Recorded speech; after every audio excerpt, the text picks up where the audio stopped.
And we're live. Oh, good evening, gamers. We got a full house tonight. Welcome to PM in the PM. Pong and Mav in the PM. That's right. As you can see, we have an extra spicy show for you all tonight. The news is starting to fly. Today is April the 28th, 2022.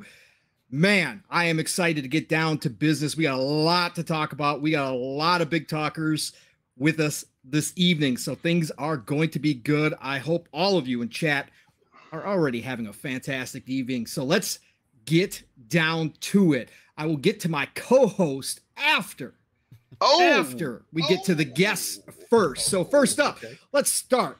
Look, the first individual here. Wow. Wait, first of all, chat, you know what? Get your thumbs ups and get your clap emojis ready, all right? First of all, we're going to start with a man who has a million reasons why he is famous in this community. Ooh. A man with impeccable taste when it comes to gaming and reading books. A content creator with the loudest and presumably largest dog in podcast history. A that gamer, could be true. A gamer so honest that he freely admits he played some of the worst games in Xbox history on his road to a million. Big facts. A man as quick with a laugh as he is with a Pokemon slander. He parlayed all of the aforementioned accolades along with incredible gaming skills onto the pinnacle of YouTube success. A sponsorship with Manscaped and into the one of the most coveted jobs in podcasting as the famous Jez Cordons of Windows Central co-host on Xbox 2, the president of the Scalebound fan club, Mr. Rand Thor, everybody. Rand, brother, thank you. Honored to have you here tonight on PM in the PM. How the heck are you, sir? And what you been up to, man?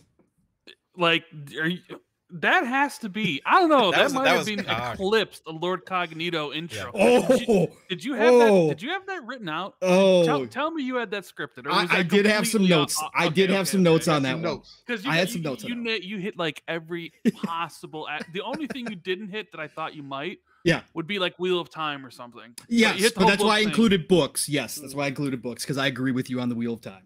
So yeah, that was quite the intro. Love it. It's great to be on here with you as well as Mav, and first time with Steel Rain, so it's gonna be fun. You know, we finally have some interesting things to talk about. A lot of things happened this week in the video game industry, specifically dealing around Xbox. So it's going to be fun. I don't know how long we're going to be doing this. 3-hour podcast, 4-hour podcast. I don't got a time limit, you know.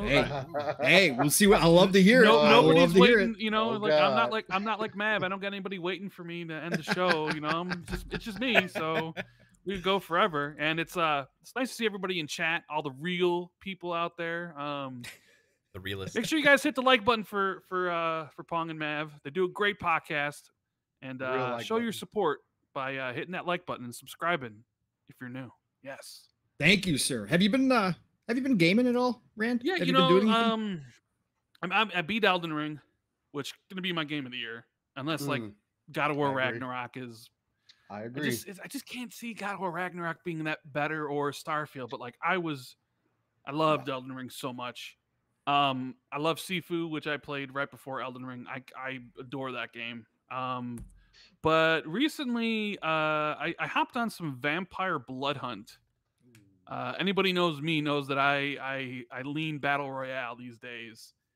And while we're waiting for Battle Royale to come to Halo, at least according to Jez Corden, I got to get my fix elsewhere.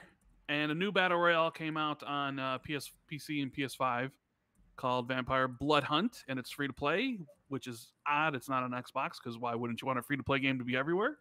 Right. And I've been playing it last night. We got a couple wins, played like 6 games, and I was enjoying it. I don't know how long I'll play it for, but it's fun, and I didn't have to spend any money on it, so it's great. That's awesome. I really hope it comes to Xbox. Now, I read something that it might be an 18-month console exclusive, so I'm really hoping, because I'm not into BRs either, right? But I'm really looking forward to Blood Hunt, and I know Steel has played a little bit on PC, so everything I'm hearing is that it's a blast. And like, that's the thing that I saw when I first looked at it was the movement, all that kind of stuff. And I love vampires. So look, I'm a sucker for that. So I really can't wait to hop into it. So glad to hear that you're having an okay time with it as somebody who also does not necessarily like battle royales. So that gives me hope, Rand. Thank you, sir. Thank you. But it is an honor to have you here, sir. Thank you so much for being here. But Rand is not our only guest this evening. That's right. Look, first of all, chat, get those emojis ready again, please. Look, if you tune in to Living Split Screen, you know who our next guest is. And I hope all of you in chat are doing that, following and subscribing and watching Living Split Screen. Shameless plug for my own show. Look, this gentleman is a brother from another who is my better half on Saturdays, 100%. A man who steps out into his backyard every day and brings home fresh alligator meat for his family. That's right, folks. He does. He does do that. A gamer so skilled and sweaty in multiplayer that he's been ostracized from the community game nights. It's true. That's right. And you know what he'll do is when you call him out on it, he'll turn around and just say, hey, man, I'm just playing the game. I'm just playing the game. That's how humble he is, right? Okay. A man who is and was the inspiration for the Energizer Bunny. A man who will tell you everything you need to know about Gundam, Pokemon, Halo, Gears of War. He's the encyclopedia of those, right? A man who lives his entire life live, raw, and uncut. That's right, folks. The one, the only, Mr. Steel Rain Brother. So good to have you on PM in the PM. Man, I already know how you're doing, but tell everybody else what you've been up to and what's been going on. Look, for people who don't know, Steel had some stuff going on with his mouth. Yeah. You know, he sounded a lot better tonight. I've got the old Steel back tonight on the show. So Steel, how you doing, Big bro? Boss. And not only is my name Steel, but then he also had to put the mouth thing in there. Yeah, I'm gonna put a big pause on that, ladies and gentlemen, just to let you know. But yes, Pong, first, before I get into my intro, I didn't say it was Lockjaw. I didn't say it was Lockjaw, bro. You didn't, but not everybody gets Lockjaw. You know what I'm saying? But first, I gotta say, I don't know what's going on with you in these intros today. But you're definitely hitting them out of the park. And like Rand said, it's definitely on COG level right now because you definitely hit some 5 points right there. But no. I am the one and only Steel Rain, Mr. Live Raw Cut himself, and it is a pleasure to be in the PM Kingdom. Man, unlike what we do on Living Split Screen on Saturday, y'all have opened it up and has done amazing things, bringing people in.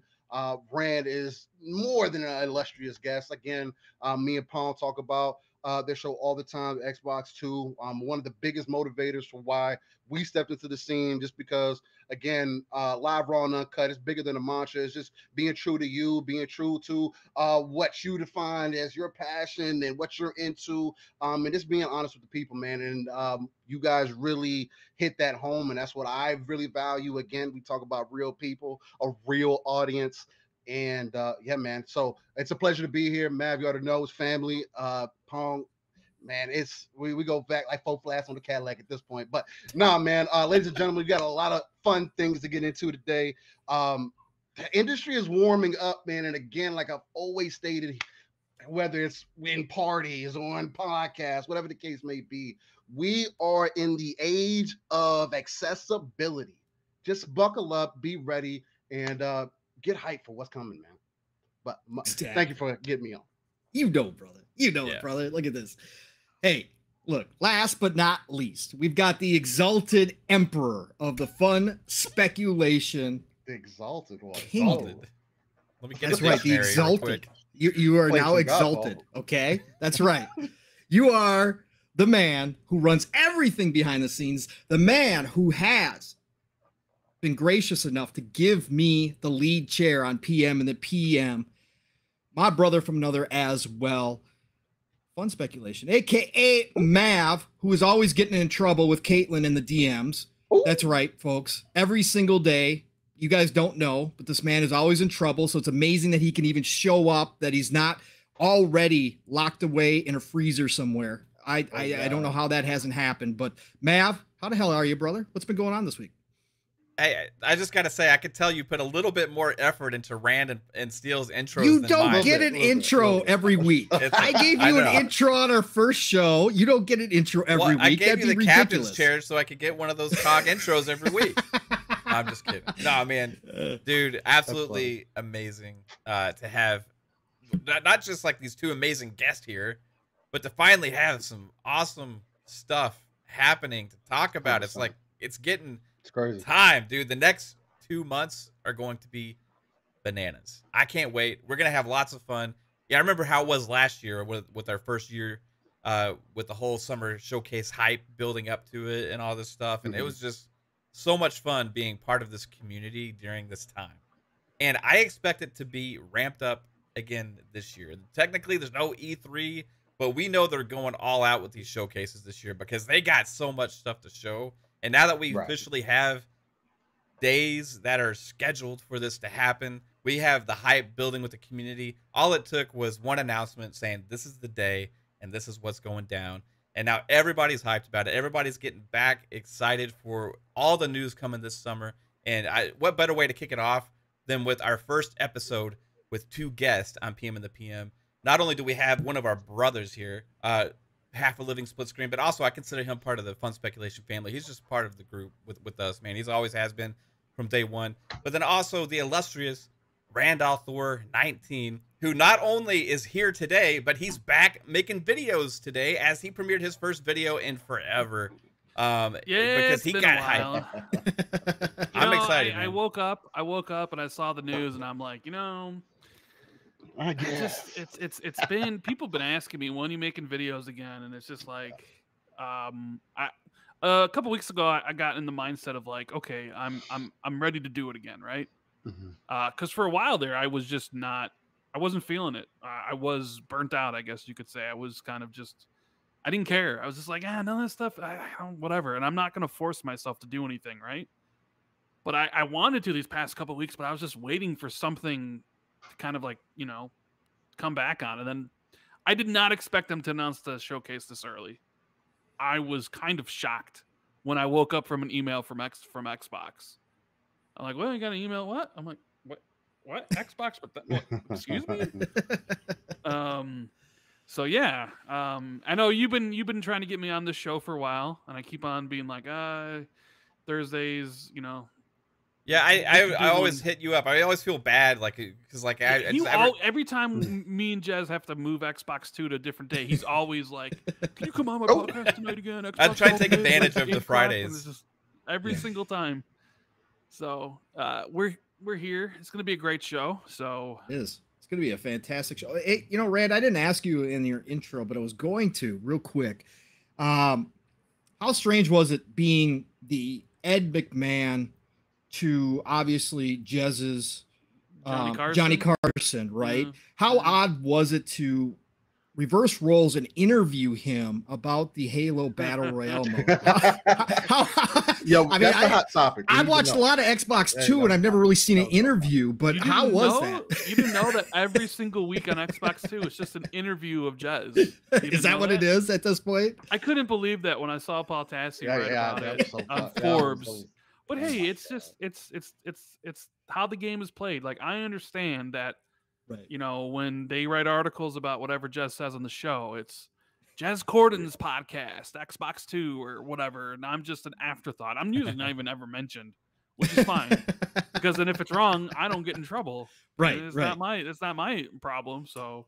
Yeah, Jez gets all the glory, Yep. So you're just a simple interviewer at this point. That's great. Yeah, he's basically the Pong Soul of that show, and I'm the math, right? So, damn! Damn! Wow! Hey, if I can if I'm any way compared to Randolph Thor, I'll take it. I'll take it.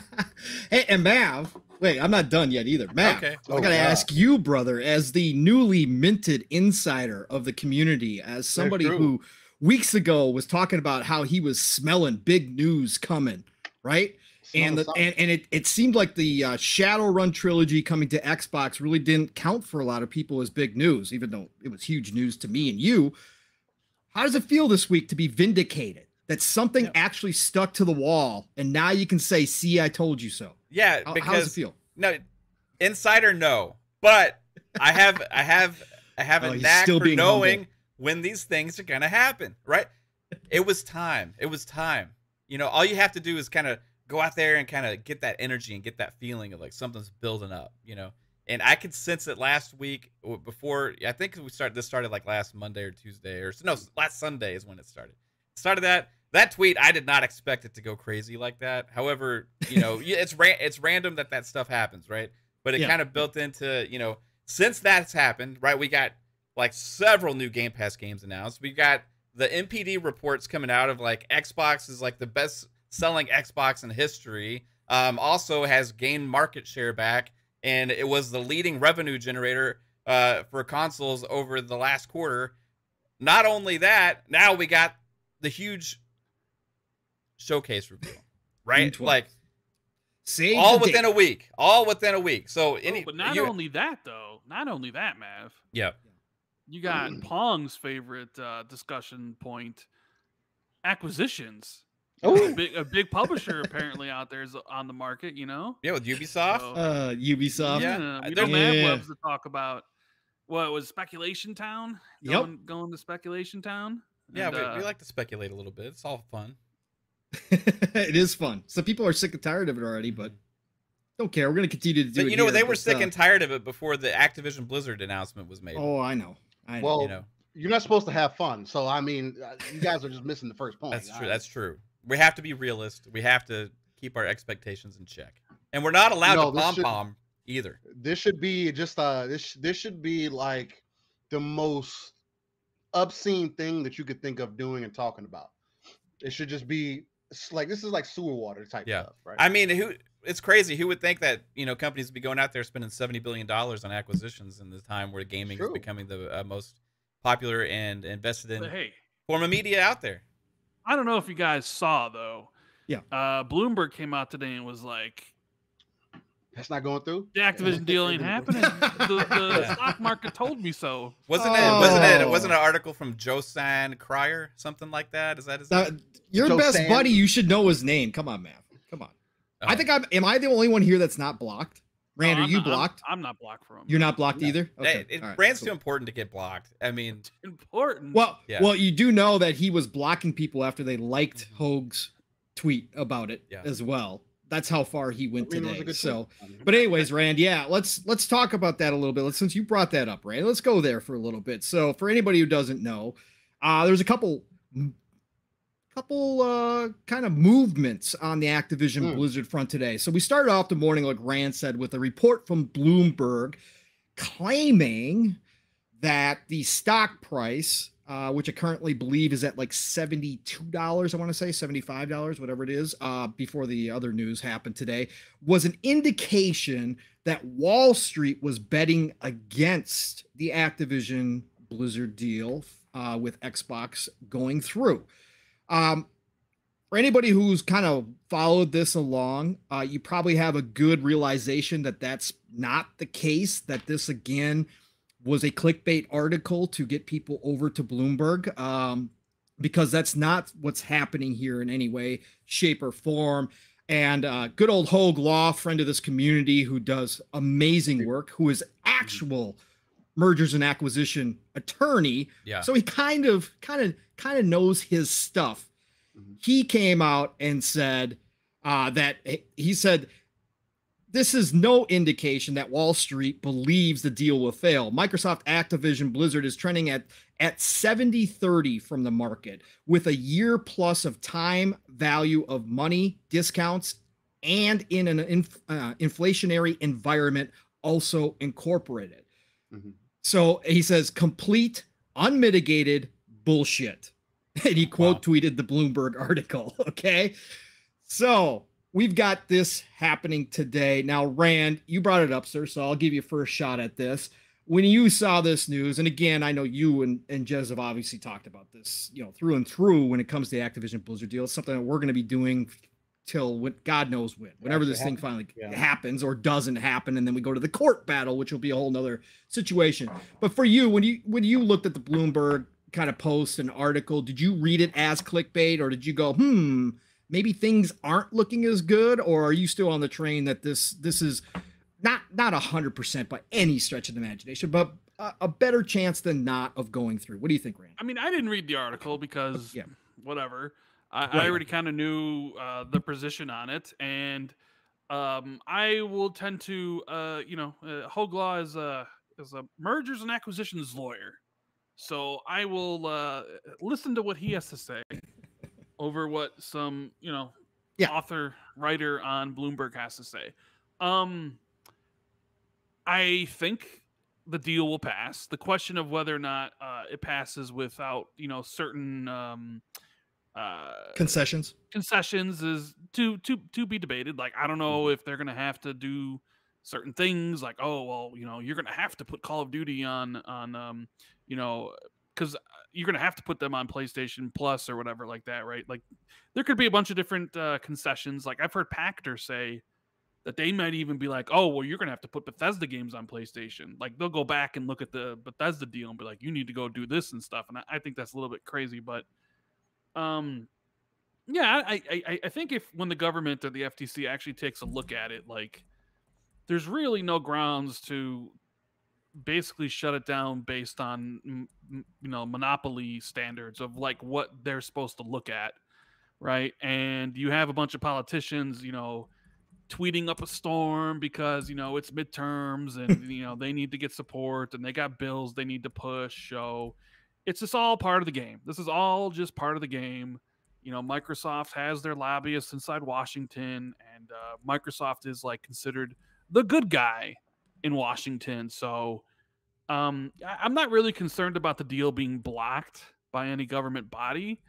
I just find the concern about it to be hilarious, right?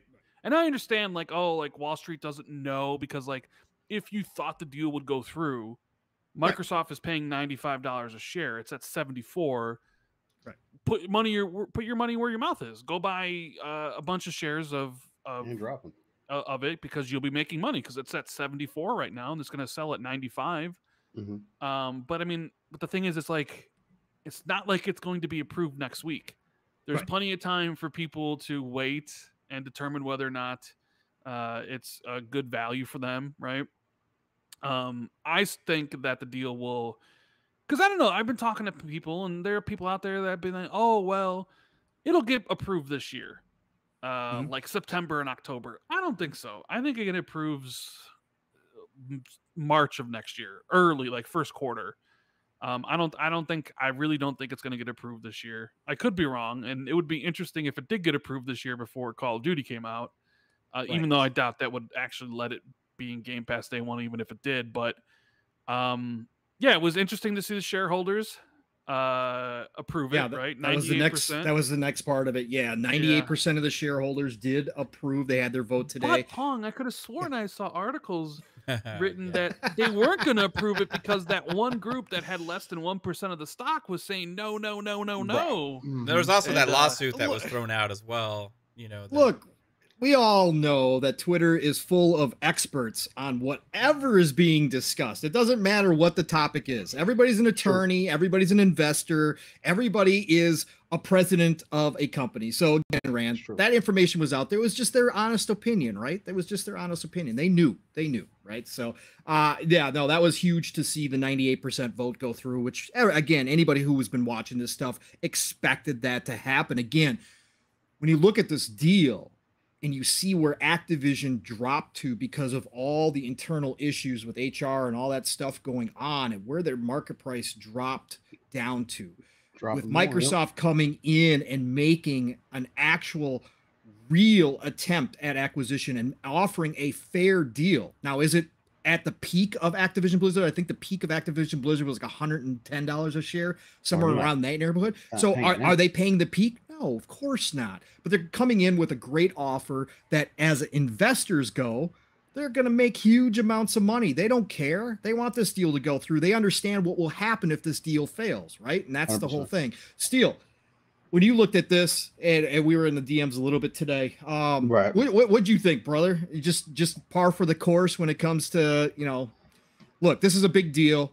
it gets a lot of clicks. It gets a lot of reads. Anytime you put Xbox, Microsoft in the title, or you put something as big as Activision Blizzard, now you got both of them that you can write stories about. We saw this with the lawsuits, like Mav just talked about, the frivolous lawsuit that was trying to be played, and Rand brought up the investment group that was trying to stop it, that owned less than 1%. So we know this gets the attention, right? What did you think this morning when you saw this? When I saw this article, I mean, again, like kind of like you said, I mean, it is par for the course, but at the same time, I mean, people are always going to find a reason to try to bat up against Microsoft, to give them some kind of reason to be looked at as the bad guy in whatever situation. Fortunately, unfortunately, Microsoft is kind of seen that way in America also, and overseas, partly because of previous stand-ins, but also just because of previous business. I mean, let's face it, Microsoft is the top when it comes to services in across the world. I mean, God, it's hard to compete with that.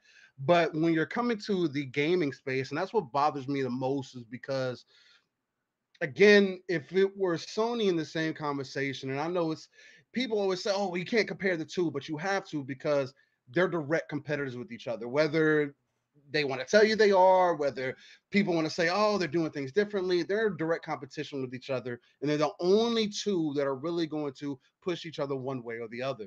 So when you see things like this happen, and Microsoft has come in a point into the industry to be the not only the underdog, but also somebody that shouldn't have the place that they have right now. They disrupted everything that Sony has built up over the years, and it's crazy to me.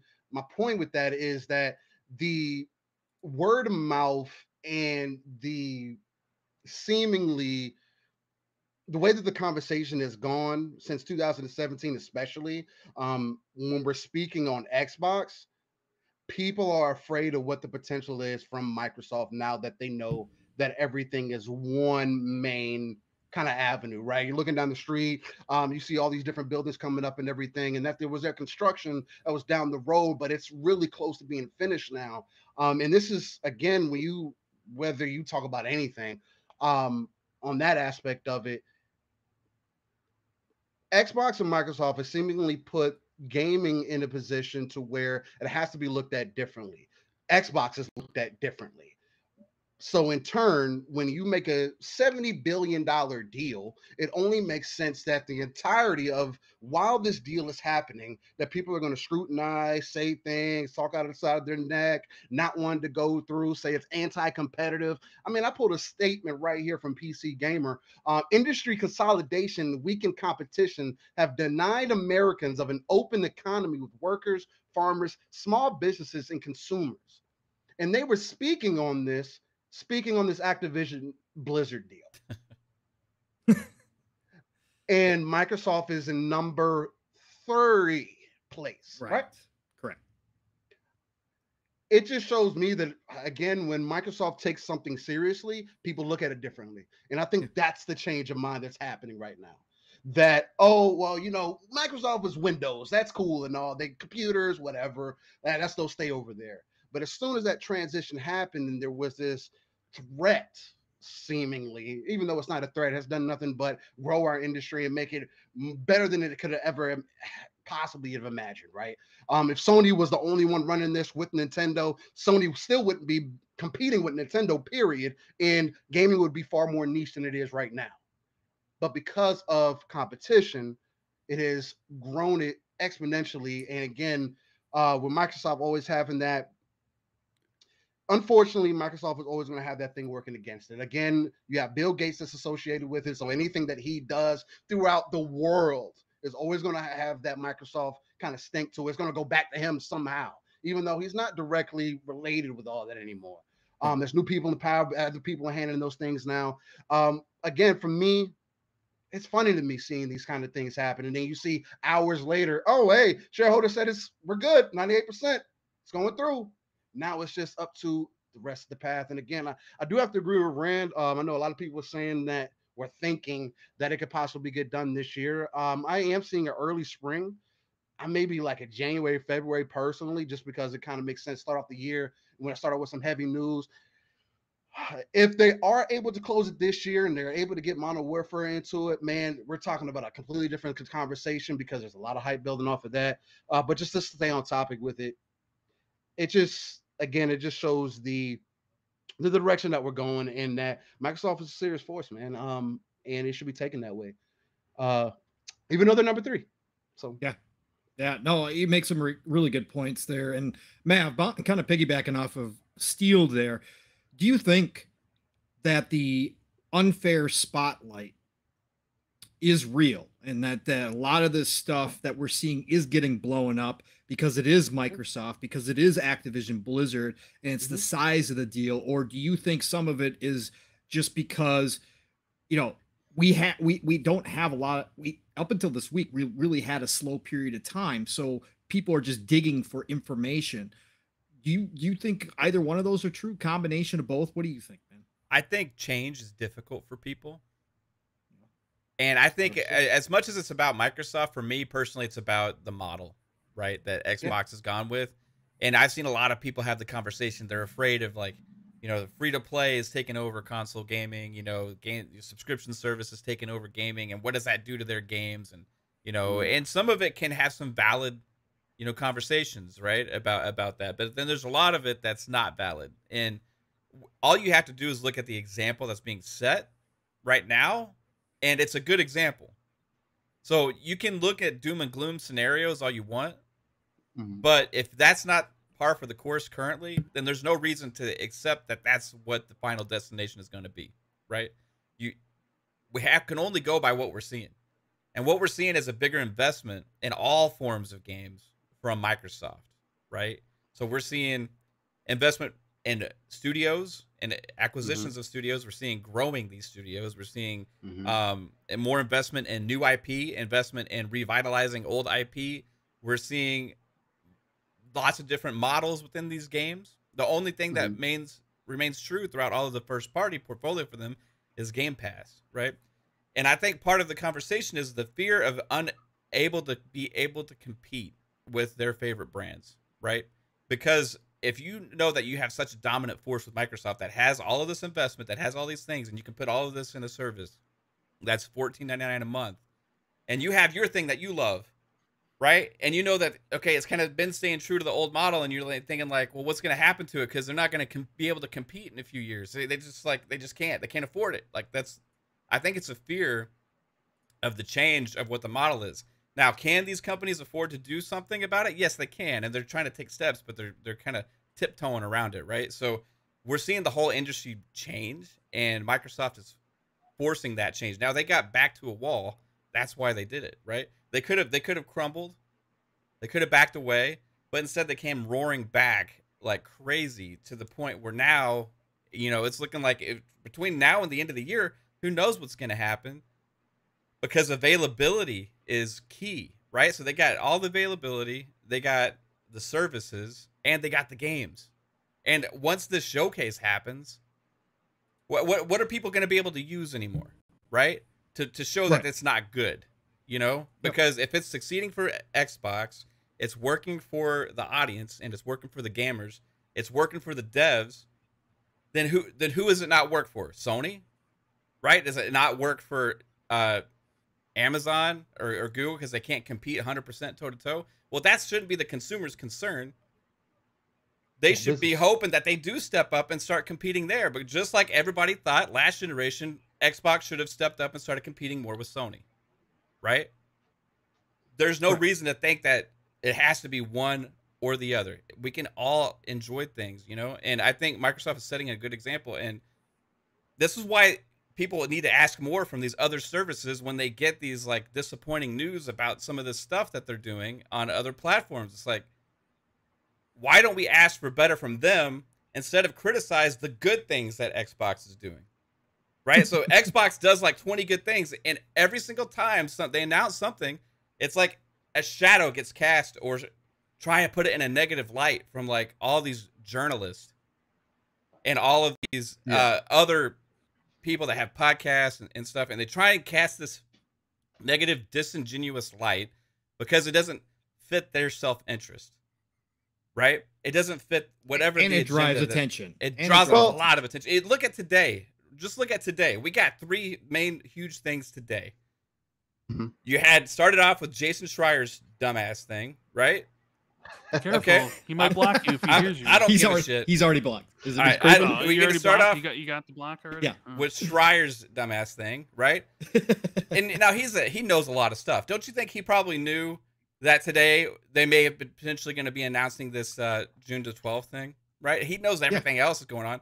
He puts that out the same day that they're potentially announcing that. So then you have Xbox announce the showcase, right? Mhm. All the hype's going all crazy. And then you also have Yeah. Call of Duty officially revealed the logo for Modern Warfare 2, right? Which I think is All really the same convenient. day. It is very I'm just convenient. saying. I'm just saying. It's very convenient. It's very convenient. No, it's very convenient, and I mean, I think the other thing that that does throw a lot of things on top though is because of the pedigree and how Xbox came into the industry.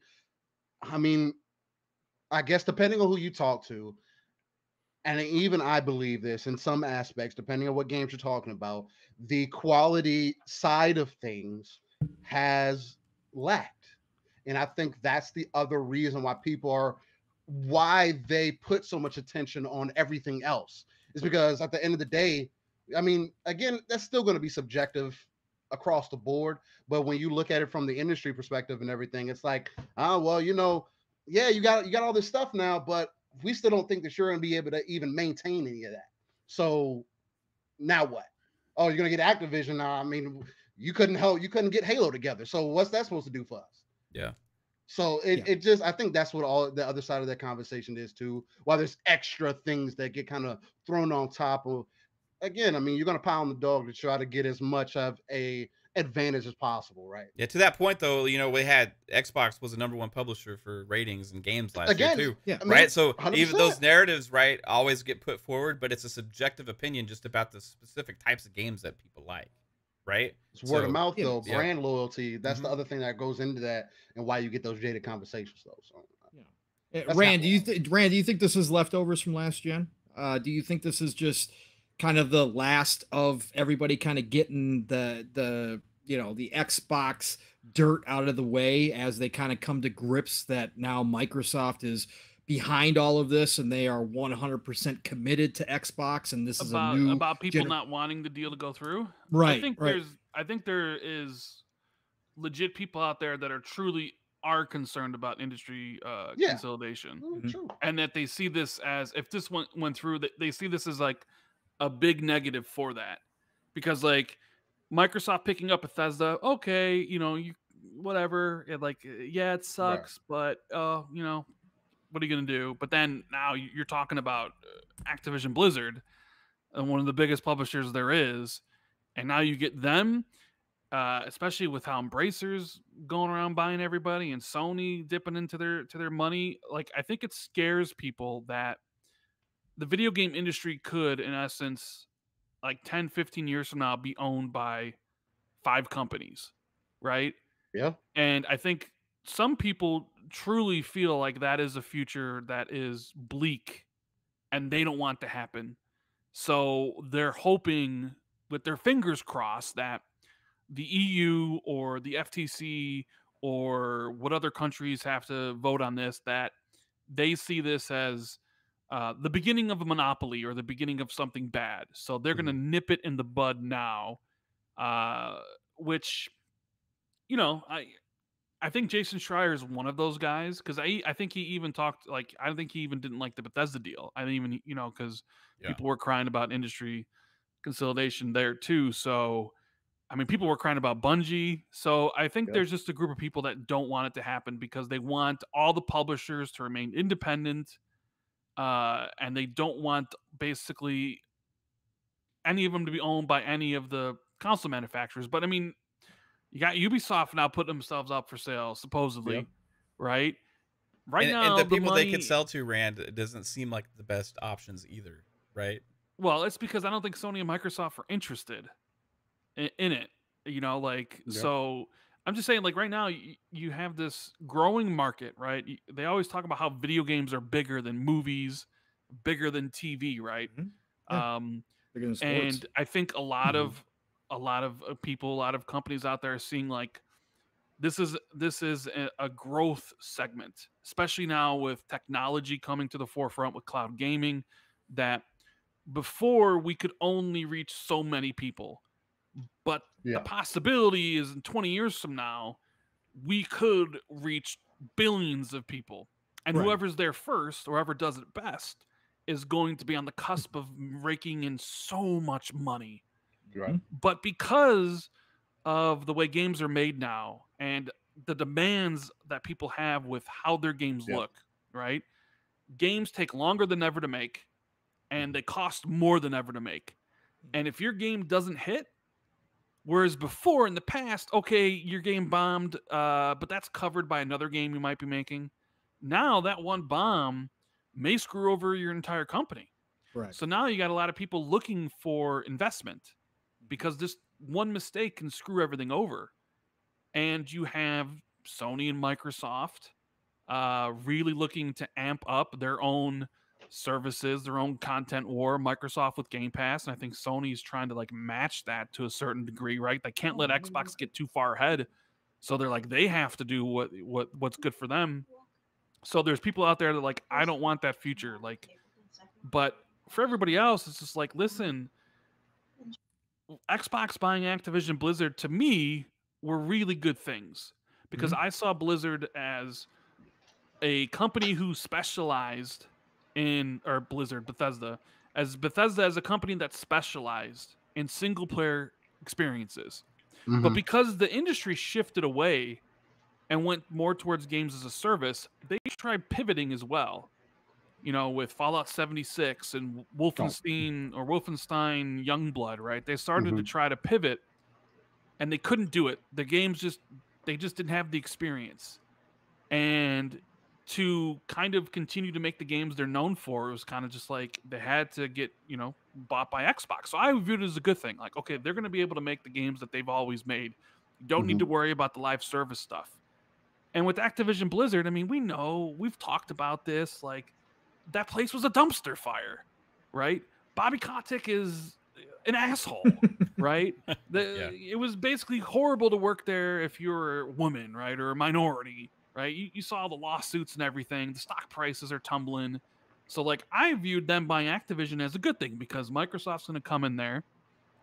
Phil put a target on his back when he was like, they will report to me, CEO, Microsoft Gaming. Like, Phil put a target on his back. He's saying, I'm going to clean this up.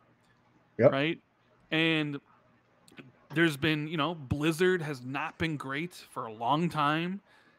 They're looking like maybe they'll regain that status. And Activision has just been a Call of Duty factory when they actually used to put out other stuff. So I look at it as like, this is great for Activision and the employees because you're going to get better working conditions. It's great for the consumers because now you're going to probably get more games out of Activision than simply just Call of Duty. Plus, you're going to get those games cheaper than you ever had, ever been able to because they're going to all be in Game Pass. I just looked at it as like, this is the win-win-win-win-win, right? But there's just some people out there that just want to complain. Yeah, there are some people that don't want to see Xbox succeed, that like Xbox being the punching bag, right? They're used to Xbox being the joke, the butt of every joke, right? I mean, we've been through this since all of last generation for the most part. And it's a wake-up call for a lot of these people that Microsoft and Phil Spencer have a plan, that Satya believes in it, like clearly, hugely believes in it, right? And they're scared that a Microsoft that has they're scared that an Xbox that has the full backing of Microsoft is something that they can't compete with. And they're worried for their platform of choice, right? So there is some of that seeps through in some of the people's comments, but it's a new day. It's a new era. Every generation that happens is, I mean, just look at every single generation. Something different always occurs every single time. Correct. Nothing ever really stays the same, right? You have the Nintendo Wii being this breath of fresh air, bringing in all these new gamers, breaking records, and then their next system is the biggest flop of all time, essentially. And then their next system is even bigger than the Wii. Like, you can't predict this stuff. PlayStation dominated for 2 generations in a row and then almost killed their business in the third. Yep. Xbox was poised to dominate everything, and we know what Donnie happened D. in 2013. It's like things always change. So Yeah. we're now in the situation where Xbox got the bricks kicked out of them. Yep. They had to kind of think of a new way of competing, and thank God for Phil Spencer, because I don't know where Xbox would be without him. I think if Phil didn't convince Satya of whatever Phil's plan was, or he sat him down, Facts. I don't think Xbox is like. I think they're sunsetting it essentially. So. Yeah.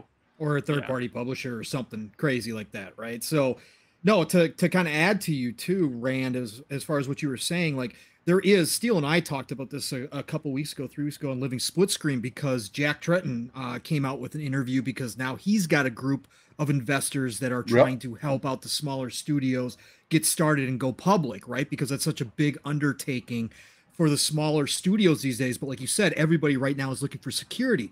But in that interview, like you said, Rand, there's a certain group of people who look at the path that we're going on in this industry and see the doomsday scenario, like the dystopian wasteland where everything is destroyed and only Sony, only the mega, actually I shouldn't even say Sony, only the Xbox, the giant green X's lording over all of the industry, right? And they own everything, right? There's these people that honestly believe that's going to happen.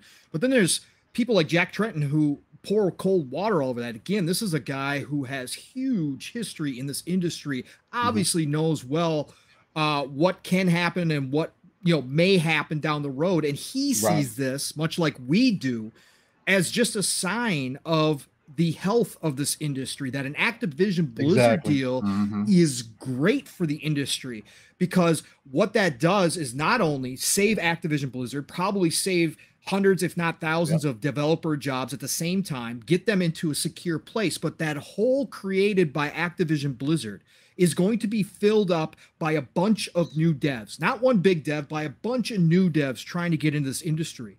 And he said in that article that one of those devs has the potential to become the next Activision Blizzard. So removing them and having them underneath the umbrella is a good part and just a natural cycle when a industry like gaming is so healthy as it is right now. And I think that's important for people to remember, that again, there's a million different paths, right? We got a path that leads to gaming nirvana, gaming utopia, and then we got another one that leads to the dystopian future that some people fear. We're going to probably wind up somewhere in the middle there of all of that. And sure, a lot of things could go wrong, a lot of things could go right.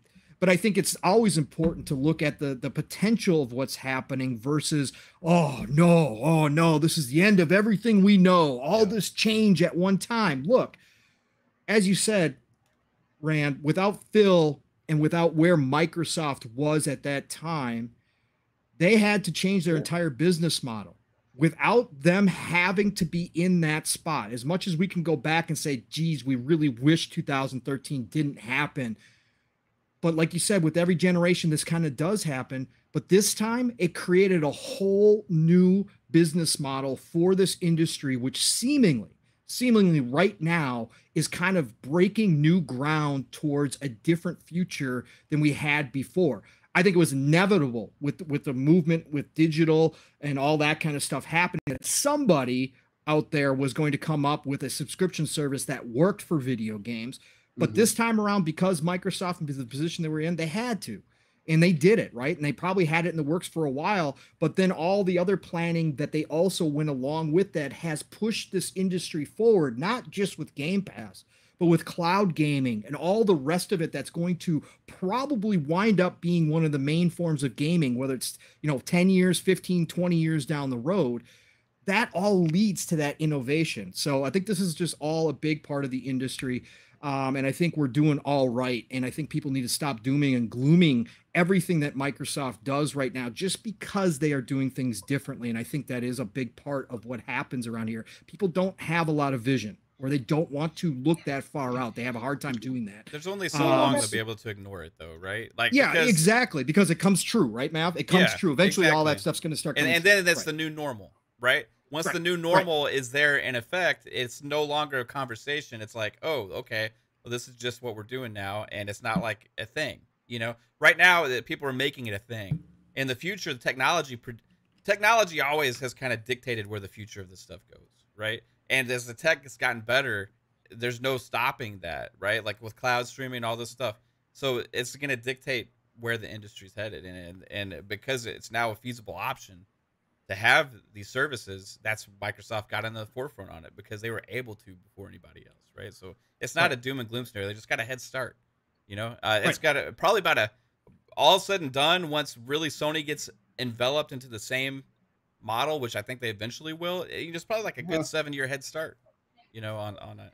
So yeah, and I still think they're gonna do something. I still think they're gonna do something different, but kind of add on a little bit and then we could go wherever. But it's kind of like how me and you talk on when we speak on quantum computing and everything. We're right there knocking on the door of that, man. So it's like, it's not like, oh, it's 15 years away. No, it's literally like within the next 5 years, something could change again, and then boom, now we're going a whole different direction. So that's what makes these things so interesting. Again, not everybody's going to agree, not everybody's going to see things the same way, but again, I think that's what makes not only the industry but the community so great, because you have these open-ended conversations, whether you agree with Schreier, whether you agree with whoever, your favorite article, whoever you want to be.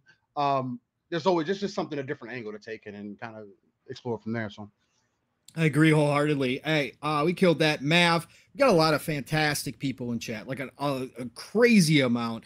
Normally we read off all the names, but we've got some really big numbers tonight. So I'm not going to get to everybody. Just know we all see you. We love you. Thank you for coming out and showing us the support. Again, we knew this was going to be a big episode, right? This is probably our biggest one yet, and we appreciate bringing in the viewers, bro. That's right.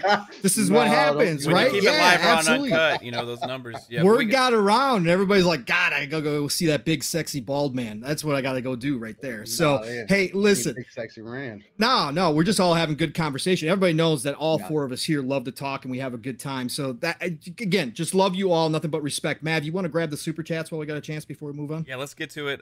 First, starting with Drawn TJ, hit us with a $2 super chat early on in the show. He said, "Hi guys, just showing support." Drawn TJ always out there showing support to the community like crazy. So thank you, Drawn TJ. And as I said, always showing support. Drawn TJ again with a $5 super chat. Says Dune Spice Wars, the strategy game, came out yesterday. Ooh. It's only $30 early access. Really? That's it. That happened? Is it like a PC early access? I guess I gotta check that out. I'm not interested in the RTS game, but I love Dune. Yeah. Oh, you like the movie, Rand? Oh, the books. Masterpiece. Oh my god. I don't know if any of you guys have read the books, but yes, they are absolutely incredible. Pong's it gets like weird though. 80s they get Dune weird. fan. God Emperor of Dune gets really weird, but you know. Yeah, that whole story is weird. Come on, Rand, from the get-go. Let's call a spade a spade, all right, man. It's strange from the get-go. It's one of those you got to kind of let yourself go and just read, right? Imagine. It's crazy. It's crazy. Yeah. Dune's good stuff. Yeah, like, is this a traditional RTS or is it more like a grand strategy game? It looks like it's more traditional RTS, like Command & Conquer style, StarCraft. Yeah, correct. Okay, correct. Right on, dude. Flame hit us with a $2 super chat. He says, "Wow, look, Pong Soul is on a podcast. That's a first." Yeah, absolutely. Shout out to Flame, my first ever Flame. Thanks for showing up, bro. Yeah, man, it's crazy. I can't believe he finally took that step. John TJ, $5 super chat again, dude. He said, "If Sony can get the money, they go get Capcom, and Microsoft gets WB after the deal, plus a certain affinity." All right, John TJ already, Speculation Town getting that acquisition season talk going. Dirt Griggity, shout out to Dirt, WBG. Shout out to Dirt. Love you, brother. Green podcast. $10 super chat says, "What's up, Mav, Pong, Steel, and Rand? What's up?" TTS. TTS. TTS. Shout out to Sean.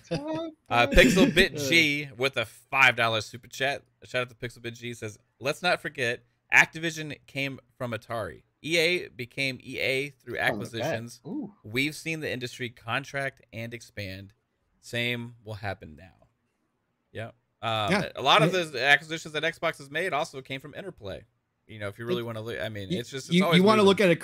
You want to look at a crazy story of what ifs. Again, we all know Bobby Kotick is the slime ball that he is, but go read the story about how he brought Activision back to life. Like, we might not have Activision today. We probably wouldn't without Bobby Kotick, which is effed up to say because of everything that he's done. It is. But you go back in history and look at where things could have gone. It's really goofy when you start looking at those old companies. So is that all the super chats? That's there, it. I think we're caught up. Cool. Thank you, everybody. Awesome. You guys have 113 real people watching. Yes. Only 74 likes. Let's get Pong and Mav up to 100 likes at least. Hey, everybody listen to Rand. He knows what he's talking about. Hit that like button. Yeah. Share it out if you want to. Let everybody know what we got going on in here. We're having a great time. We got a lot of good topics to come to. And Rand has said we are on unlimited time. I mean, we're only an hour in. So, my gosh. What does Caitlin feel like that? You know, was there unlimited time? Does Mav got to leave? Yeah, she knows. No. If she likes when Mav's gone. Yeah, she does. If she knows, like, if Rand's on the show, you know, we got Steel here. I mean, once I told her that Steel was going to be on the show. Yeah, it goes by fast, doesn't it, Rand? Insane. That's why we like doing this. That's why Steel and I go for 4 on Saturdays, because it's just we don't try to stop. You make it seem like we try to do that, and we don't. So listen, speaking of Activision Blizzard and everything, we kind of brought it up a little bit. Let's jump into this little piece of interesting news. Perfect timing, as some people talked about today on Twitter, right after all the announcements got out there that the board approved the sale. Hey, also, by the way, chat, we don't need to talk about this at all, but just so you guys all know, because it was kind of missed amongst all the other stuff going on today, the board also voted on golden parachutes for everybody. That was also a part of that vote. Now that vote, that vote did not pass at 98%. Obviously, that was a lot more divisive with the voters, but they did pass it, which is a step towards getting rid of Bobby Kotick, whether you like the idea or not. That's big business, and the shareholders did approve for a golden parachute if the upper board, and including Bobby Kotick, were let go in the future, right? So that was passed as well by all the voters. So that was another step. But anyways, right after all that information came out, all of a sudden, here comes Modern Warfare 2, Infinity Ward. Of course, we all knew what was going on, right? We all knew this was coming. But Infinity Ward throws out a tweet with the classic lettering, the classic Modern Warfare lettering with the double Roman numeral green, no less, in the middle, which always was a part of Modern Warfare's colors. But it's kind of interesting, all things considered, what's going on. That tweet went out right after all that stuff dropped. Listen, first of all, I got a personal shout out. I got to shout out Lucy James, who is host and senior producer over at GameSpot and very online at Giant Bomb. Lucy won my tweet of the day today because she quote tweeted Infinity Ward's Modern Warfare post and put the 9-inch nails symbol in there. And then underneath said, hey, Resner and Ross did do music for Call of Duty. Bring the boys back at Infinity Ward. Like 9-inch nails, baby. This is my band. She wins the internet. But do it. Infinity Ward, do it. Bring back 9-inch nails. All right. So hey, let's start here. Steel. You're a big multiplayer. I am. That I am. Multiplayer gamer, however you want to say, multiplayer player. Listen. Player. You haven't done the Call of Duty thing for quite a while. You've been kind of off that a little bit back in the day. But Modern Warfare 2, bro, we know what Modern Warfare, I think, means to probably, I think, even Rand here back in the day. Modern Warfare was the game, right? That was the game. To see what we already knew is official now, that Modern Warfare 2 is coming back from Infinity Ward. We obviously know the success the last Modern Warfare just had.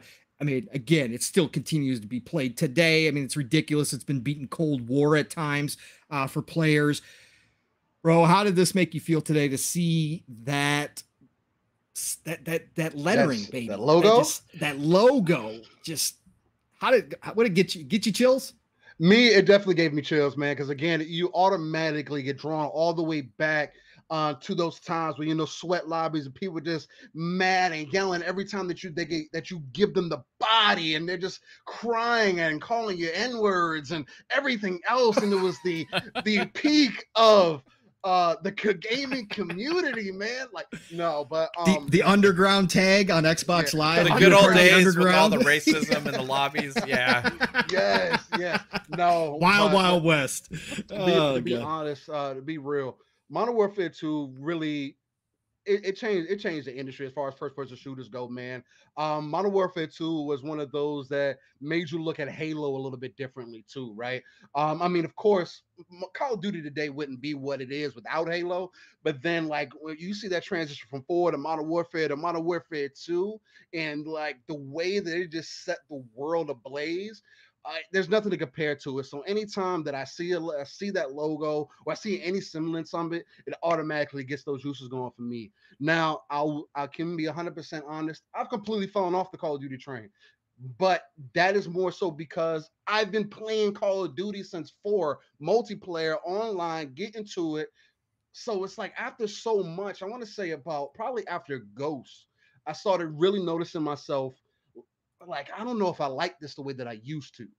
And part of it's the style, part of it's the lack of innovation. Especially as you got into the more recent titles. I've never liked the older games. I don't like going back in time. Like that's cool if you're into that. World War, I heard, was a great game. I couldn't get into that, but the Modern Warfares have been nothing but spectacular. Warzone, I had a great time on there. Didn't get as much play time as I would have loved to in there, but I know me and you have jumped into it at times, Pong. We had some fun in there. There was a game that I was going in when I was running with my squad, going in and out, just getting in games and just making people, what we would say, reap people, man. That's what we do with the reapers. But when you go, it just sets this whole mentality, man, that I think, because I haven't played the first this renewed Modern Warfare, right? So I haven't played the campaign and everything else. I heard people say that the story's changed and they've had changed things, whatever the case may be. I thought it was all the same shit, but just revamped. But so apparently, so I've been on that line, especially after seeing that more recent logo. I'm like, damn, maybe I just need to go ahead and give that campaign a good run through. Because I haven't played a Call of Duty campaign in Lord knows how long. So honestly, probably since Modern Warfare 2. I mean, I think I dabbled a little bit in 3, but that's also Modern Warfare 3's campaign wasn't that great.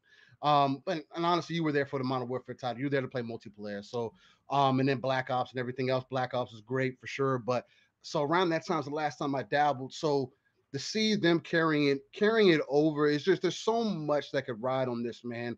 They have a chance to, I know Activision has kind of been added, but Infinity Ward to me, as far as Call of Duty history goes, is always the studio that I look to. That's the one I get excited for. When I see Infinity Ward behind it, I know that that's the Call of Duty that's gonna hit. Mind you, Black Ops is good. It has 1 and 2 are good. Treyarch, shout out to you. But you've never been able to see Infinity Ward on that same quality level, which I do feel like they've stepped a little bit back on. But with Warzone, Modern Warfare, was the first one that they brought back. I think going into 2, they know what it means. They really want to revitalize it because, again, Battlefield misses opportunity. So it only makes sense that Modern Warfare 2 comes back and takes that crown right back. So, trust me.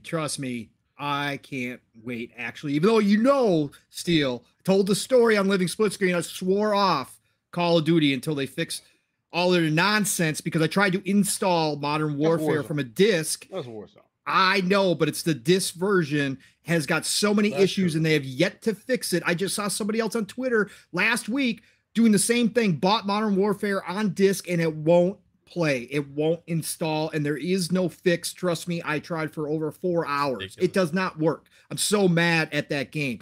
Rand, Modern Warfare 2. You saw the logo today, that classic lettering, bright green Roman numerals right in the middle indicating 2. What do you think, brother? Again, I don't think I've heard you talk. I don't even know if you are into Call of Duty at all anymore. I don't think you are, but what do you think? Well, it depends on, like, I've never been into the multiplayer of Call of Duty. Okay. Right? Never? Not even back in the day? I am a Call of Duty single player guy. Aha. Okay.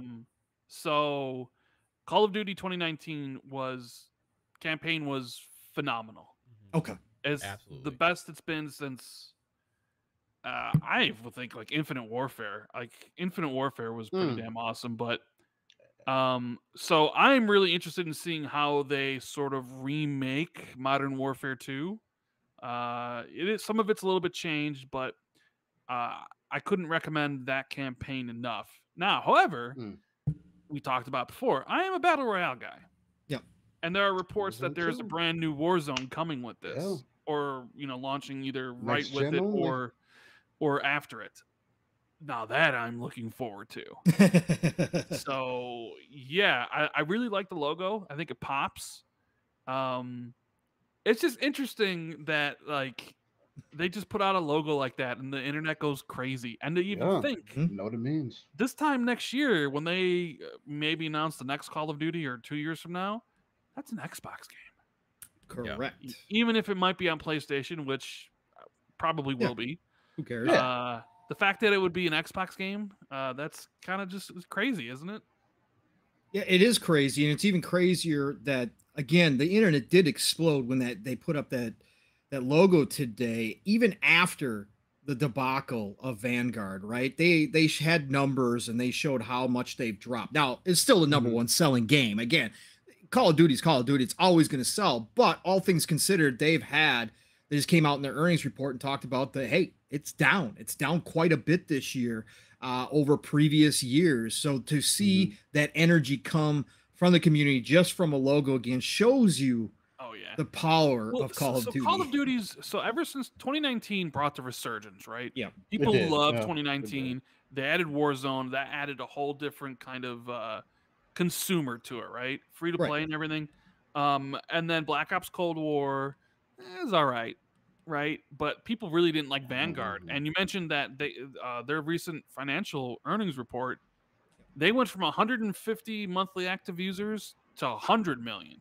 Yep. So they lost 50 million people, which is a significant amount.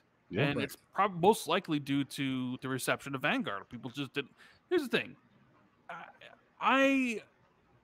There was kind of a nostalgia where everything, like your Modern Warfare, right? Like current day.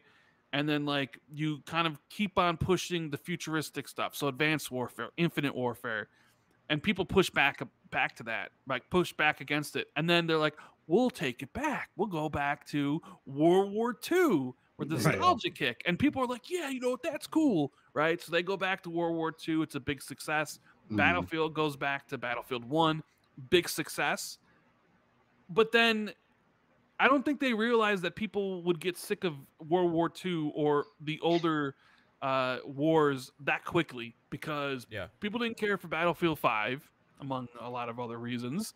And it was just like when they revealed Vanguard, people were like, really, we doing World War II again? Like we don't, whatever, like bring it back modern, right? But we're giving you scopes and laser sights and stuff on your World War II weapons. I wonder if that was like like they realized, hey, everybody's past this, so can we just like add some of the modern stuff into the multiplayer a little bit? Do you think that maybe that's what they went with? I don't know. Well, it's probably exactly what they did. It's crazy though, but it is kind of stupid how they did that, right? You got to read the room when it comes to this stuff, because people do get sick and tired of things. But Mav, like Rand said, we've got this announcement. We already know Warzone 2.0 is on its way. They came out and said that this is going to be, speaking of Modern Warfare 2, the biggest Call of Duty they've ever created before. I just hope it's not 500 gigs. Yeah, that's what I mean. Okay? I hope not file size. I hope not file size. Man, what'd you think today when you saw the logo and all the kind of trending and everybody was really getting hyped for it? And you got Warzone 2.0 that's going to be announced at some point as well. On top of it, you've still been a Call of Duty guy almost every single year here. So what do you think, Mav? I have bought every Call of Duty that has released except for Vanguard. That tells you where I'm at. Like I was always been a Call of Duty guy. I love first person shooters, a big time into multiplayer. I've also liked the campaigns. I've not been as into the campaigns, but I do really love the Modern Warfare campaigns, right? Especially the 2019 campaign. That was one of the best first person shooter campaigns, period, I played in a long time when that came out. I wish I could play it. I agree with Rand. That's like absolutely phenomenal. So even though, you know, you've had a little bit of a down period for Call of Duty the last couple of years, right? And you also have Warzone becoming more and more prominent, right? You have a chance now to regenerate that hype with Modern Warfare 2, because this is probably going to be the biggest leap we've seen for Call of Duty in a long time.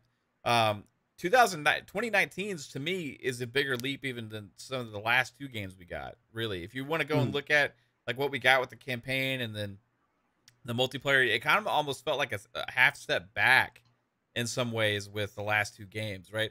I expect this to take what they did in 2019 and then ramp it up even more, because this is built on a new engine, right? They are going all in on this. They've been working on this for a long time, and this is building up for the next decade of Call of Duty is where this leap is, right? So I'm expecting huge things from this, because this Infinity Ward is like the flagship team for Call of Duty. You know, they were the ones, you know, back when it was Vince Zampella and Jason West and all those guys. Those were the guys that really created COD, and they created that feeling, and they created the engine, right? And then Infinity Ward kind of took a big hit when those guys all left and the main team left, right? But then they built themselves back up and have proven themselves again with Call of Duty Modern Warfare 2019. So this is going to be another huge step for them, not only for the campaign and Modern Warfare 2, that full game, but what they do tying it in with Warzone, because they're taking that approach where they're ditching last gen, right? Yeah. They're saying no more. We're going to build this engine up that's going to be a current gen only engine going forward, and that is going to support the next decade of COD. So I am super hyped for it. I'm hoping because they're doing that, it fixes a lot of the issues that they've had, right? I'm anticipating there's probably going to be new issues, like always happens when these things take place, right? But I did also see them mention stuff about doing better with their file sizes and all this stuff. And I think taking this approach of like kind of starting fresh with it, I don't know if it's like a complete brand new, but it may be one of those things where they took the old and built on top of it, you know, a new engine. But however it is, I think taking that approach of like kind of moving past the last gen is the right move. And I think it's going to serve the game better 100%. for Call of Duty and for Warzone. So I'm like Randy too. I like the battle royales, you know. So the reason I hadn't been able to get as into Warzone is because whenever I get close to winning, I get killed by somebody that has some kind of like aimbot stuff or something going on, and you can tell because they do some kind of crazy like 360 jump snipe thing that just kills you, and they're on the other side of the map. You know, it's like they need to fix a lot of things with it, but I think this is the right step. I'm excited for any modern Call of Duty developed by Infinity Ward. Period. Correct. Right. So, Infinity Ward, when we talked about this acquisition, Infinity Ward would be one of the devs we for sure would keep on Call of Duty. They make some of the best out there. But like you, Mav, I'm excited to see current gen only, right? We're starting to get that transition now, right? We're starting to see more games be announced current gen only. There's some speculation from Grub. Shout out to Jeff Grubb. That Jedi Fallen Order 2 is now current gen only, aiming for 2023. But I think when it comes to when it comes to Call of Duty, like you said, it's gotten so bloated these days that it's like, come on, guys, you got to do something, especially with the limited storage that we have. It's time to get rid of some of the garbage and hopefully go into this current gen only, redoing everything, kind of starting from scratch again, will fix that big issue, and maybe, just maybe, some of the bugs that have absolutely plagued Call of Duty over the past couple iterations, right? So I think that's the big thing I'm looking forward to. But now that we see people like Infinity Ward get the chance to take full advantage of current gen consoles in PlayStation 5 and Series consoles, that's what gets me the most excited. Because let me tell you something, as much as I kind of hesitated playing Cold War and I kind of caught on late, getting into a Call of Duty match at 120 frames per second, you could definitely tell the difference, man. It's so good. It's so good. Love that. And I can't wait till other things catch up and they could start using more of the current gen features that we know these machines are capable of. And who knows where this is going to go, but I'm excited. Like I said, as much as I kind of wrote them off.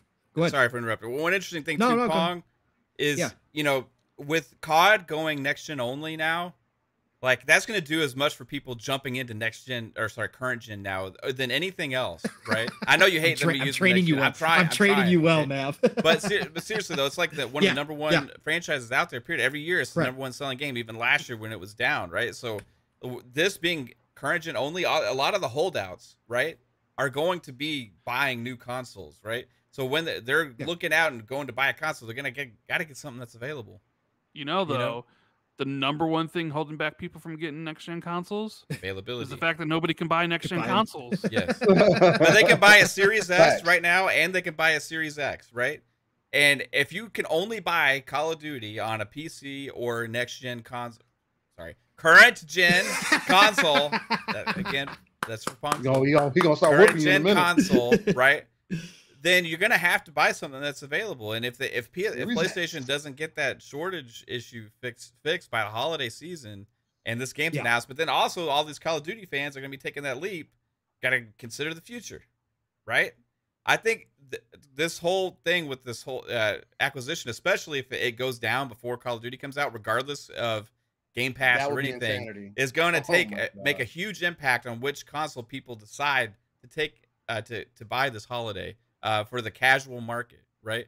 So it has a huge effect regardless of what's happening. And Xbox just happens to have a $2.99 Xbox just waiting in the wings for anybody wanting to take the plunge. I walked into a GameStop the other day and bought another one. Just easy like that.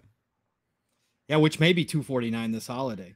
Now, I mean, John, kind of touch on what Matt was saying though, man. Again, what I was saying earlier is just you imagine them getting to the fall, you get into that winter holiday. Got this $249 box, the deal's gone through. You can print Call of Duty on your Series S box. It's gonna sell. Yep. Yeah, it's gonna sell. It's gonna sell. Well, think about this. And I don't know if we want to hop in the main topic, but this kind of flows into that, right? While we're talking about this, think about this, because we got to touch on the PlayStation news too. I was going to get the bad stuff out of the way, but whatever. We'll hop into this now. We'll just keep going because this is kind of leads into it. It's kind of a good transition because if we're talking about this holiday season, right? Think about this. If that is the case, let's say PlayStation is still getting semi-regular shipments out, right? So they're still doing okay. But let's say Xbox continues on this tear and we know that they can shift production just like they did last holiday and put out more S's if they want to, if they need to this holiday. But let's say this holiday does roll around. And Xbox has this lineup. They come out of this showcase on June the 12th, which was announced today. Save the date, June the 12th, Sunday, Xbox Bethesda showcase. They come out of this showcase, and let's say Redfall's still on track. Motorsport is coming this year as well. Then you got Starfield on top of it, right? And then you've got something like Call of Duty, Modern Warfare 2 coming out that is current gen only. Think about how that will push those Series S sales and some of those Series X sales as people have to make those decisions. Because, yeah, those Call of Duty players, there are people that only play Call of Duty and Madden every year. We know this, right? That's a given, right? So they will move in. But think about the people that are on the fence, right? And they Call of Duty's getting ready to drop and they're getting close to that date. And they know Starfield. They've heard about Starfield. Redfall is gotten some really good reviews. People are having a good time there. Forza Motorsport's probably already out at that point, and they know they got to make a decision, but they still can't find a PlayStation 5 reliably, right? They can't just go and find one when they want one, and it's getting closer to that date. Rand, what do you think? That pressure put on them with all that hitting, all the good hype behind Xbox coming out of the showcase. Let's assume the games we think that are going to be there are going to be there this year. And you got something like Call of Duty. Man, that's going to put a lot of pressure on people to make that decision. And chances are they're going to jump, aren't they? I mean, I think it's going to come down to what systems are available, honestly. Right. It's what's going to come down to, like, I don't know. It'd be interesting to see in an alternate universe if, like, the amount of systems were infinite. And like you could just get what you wanted. Who would sell more? That would be great.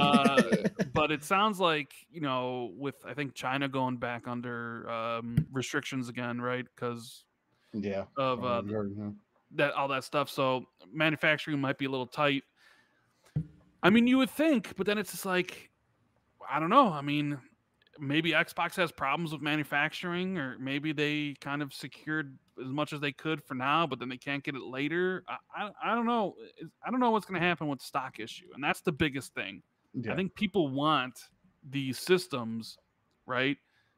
Because the demand isn't satiated yet, right? Like, it's just that it's frustrating that you really can't. And I know Mav's like, well, you can get a Series S, but some people don't want Series S. Yeah. Some like, It's if true. I was in a situation right now True. and I didn't have my Series X, but I could get a Series S, I don't know if I'd buy the Series S, because once I got my Series X, I'd have no use for it, the other thing. So I feel like that'd just be a waste of money, at least for me. But I know other people have, like, oh, you got kids, got, you know, like a significant other, you want to use it. But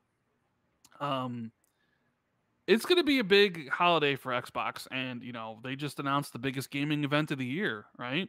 Right. A little bit earlier than we expected. Yeah. Let's talk about this, because last earlier.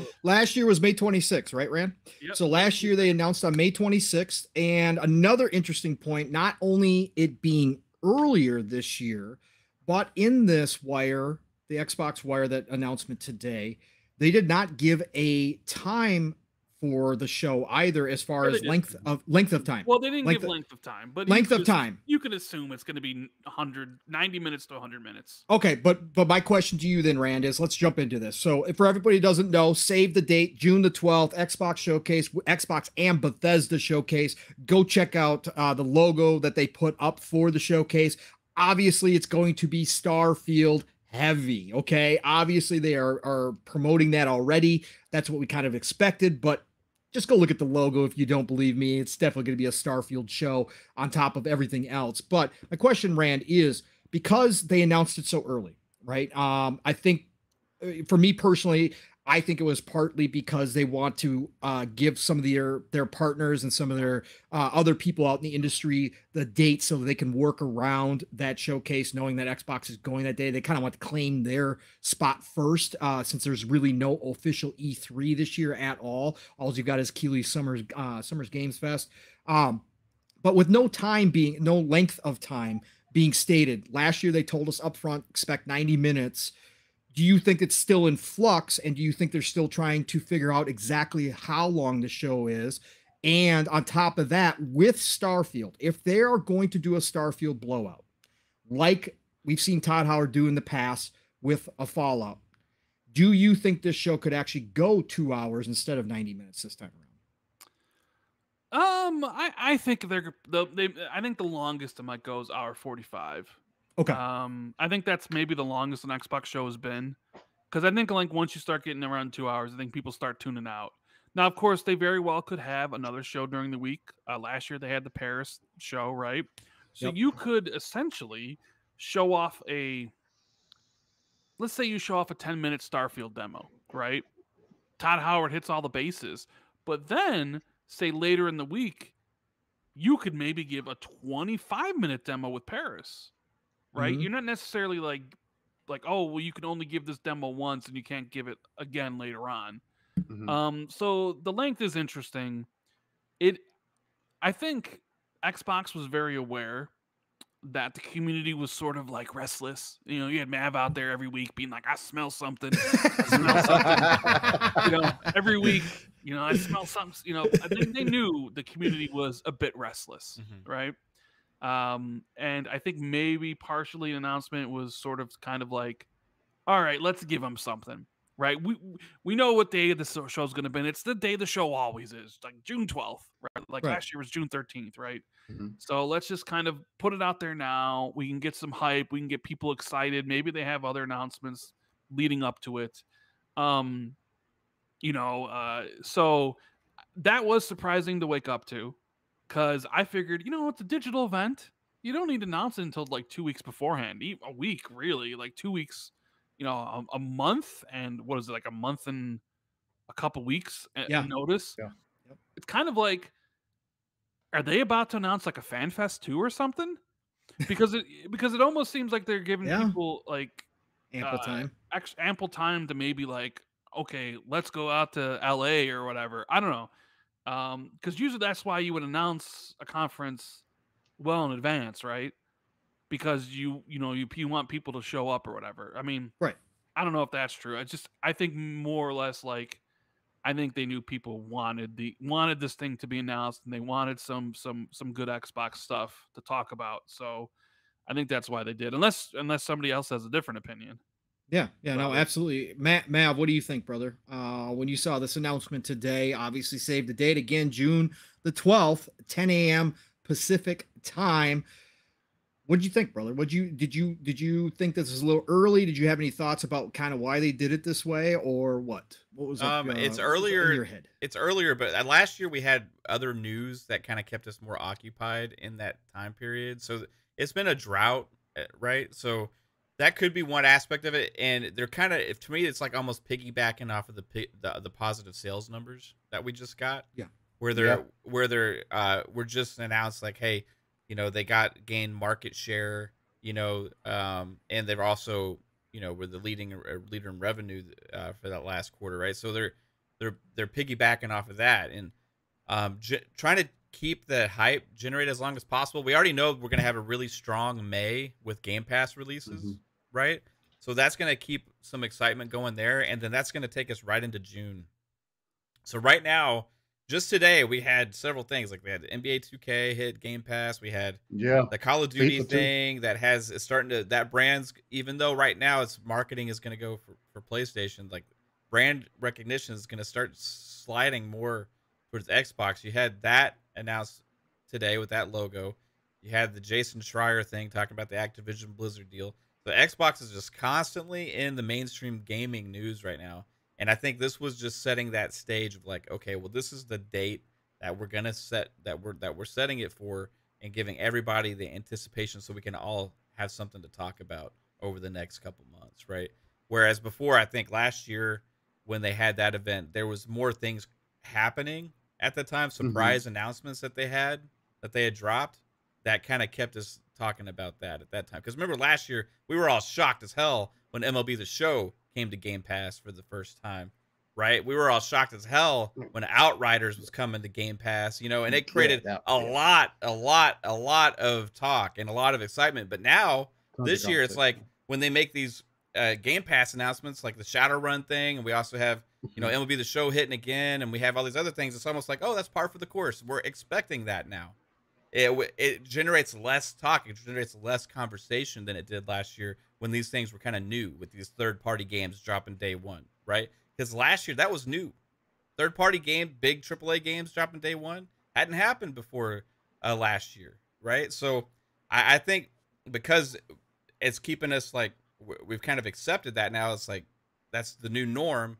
We have less to talk about. That keeps these conversations going. I think we had, like, probably a 2-hour conversation on Outriders coming to Game Pass day one. We had like 2-hour conversation about MLB The Show coming to Game Pass day one. What does that mean? All this stuff. But now it's just like, hey, that's the world we live in.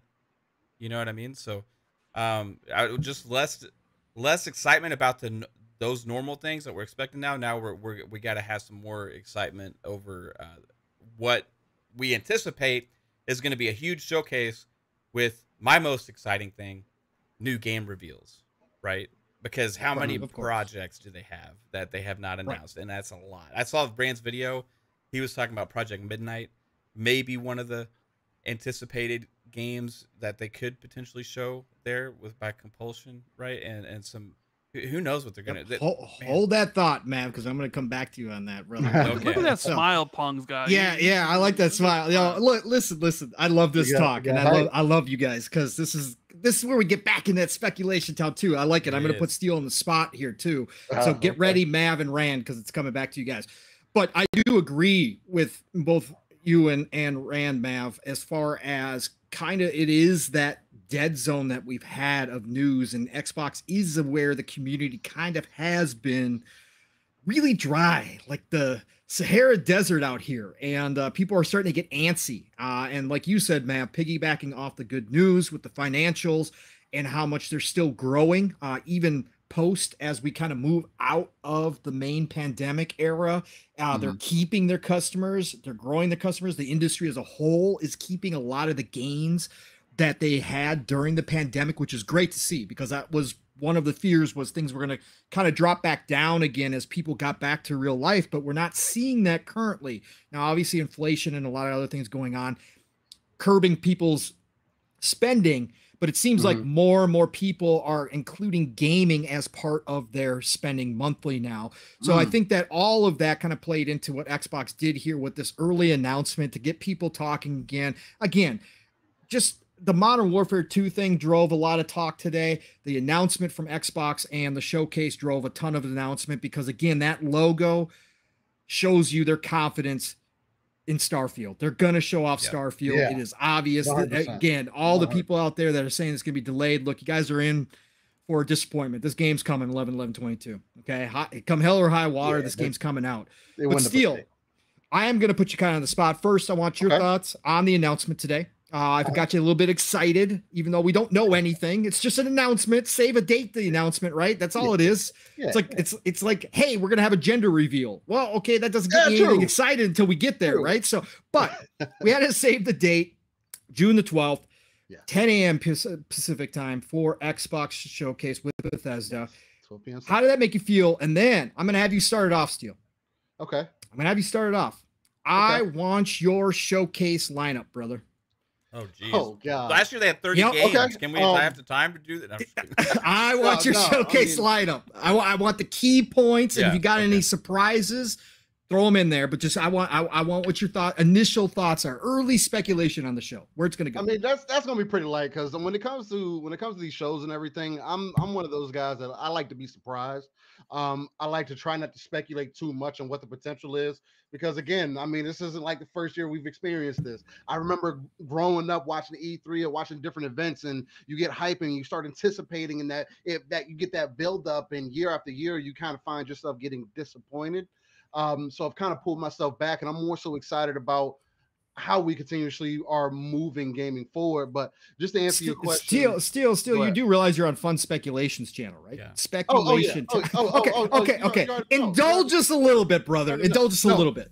But that's why I leave with that because I want to say that we already know how we get down. But I say that because I wanted to lead it with there's a lot of different potentials, and a lot of mine what I see possibly happening is probably going to be familiar with some other parts, but I'm also going to try to kind of streamline it because there is, again, like you said, we're here to speculate, fun speculation here. So but to answer your first question, I'm not necessarily going to say that I was hyped for it, but it's always good to see when you finally get that date of, okay, this is when it's happening.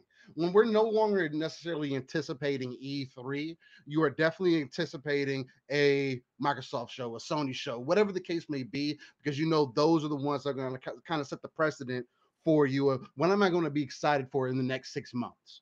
And gaming has always been that way. And that's why this summer, spring, late spring going into summer is always an exciting time because that's when you find out what game is going to come out 3 years from now, what's coming out next year, what are you going to be playing this fall, this winter, and you kind of can start saving your ducats and everything else for it.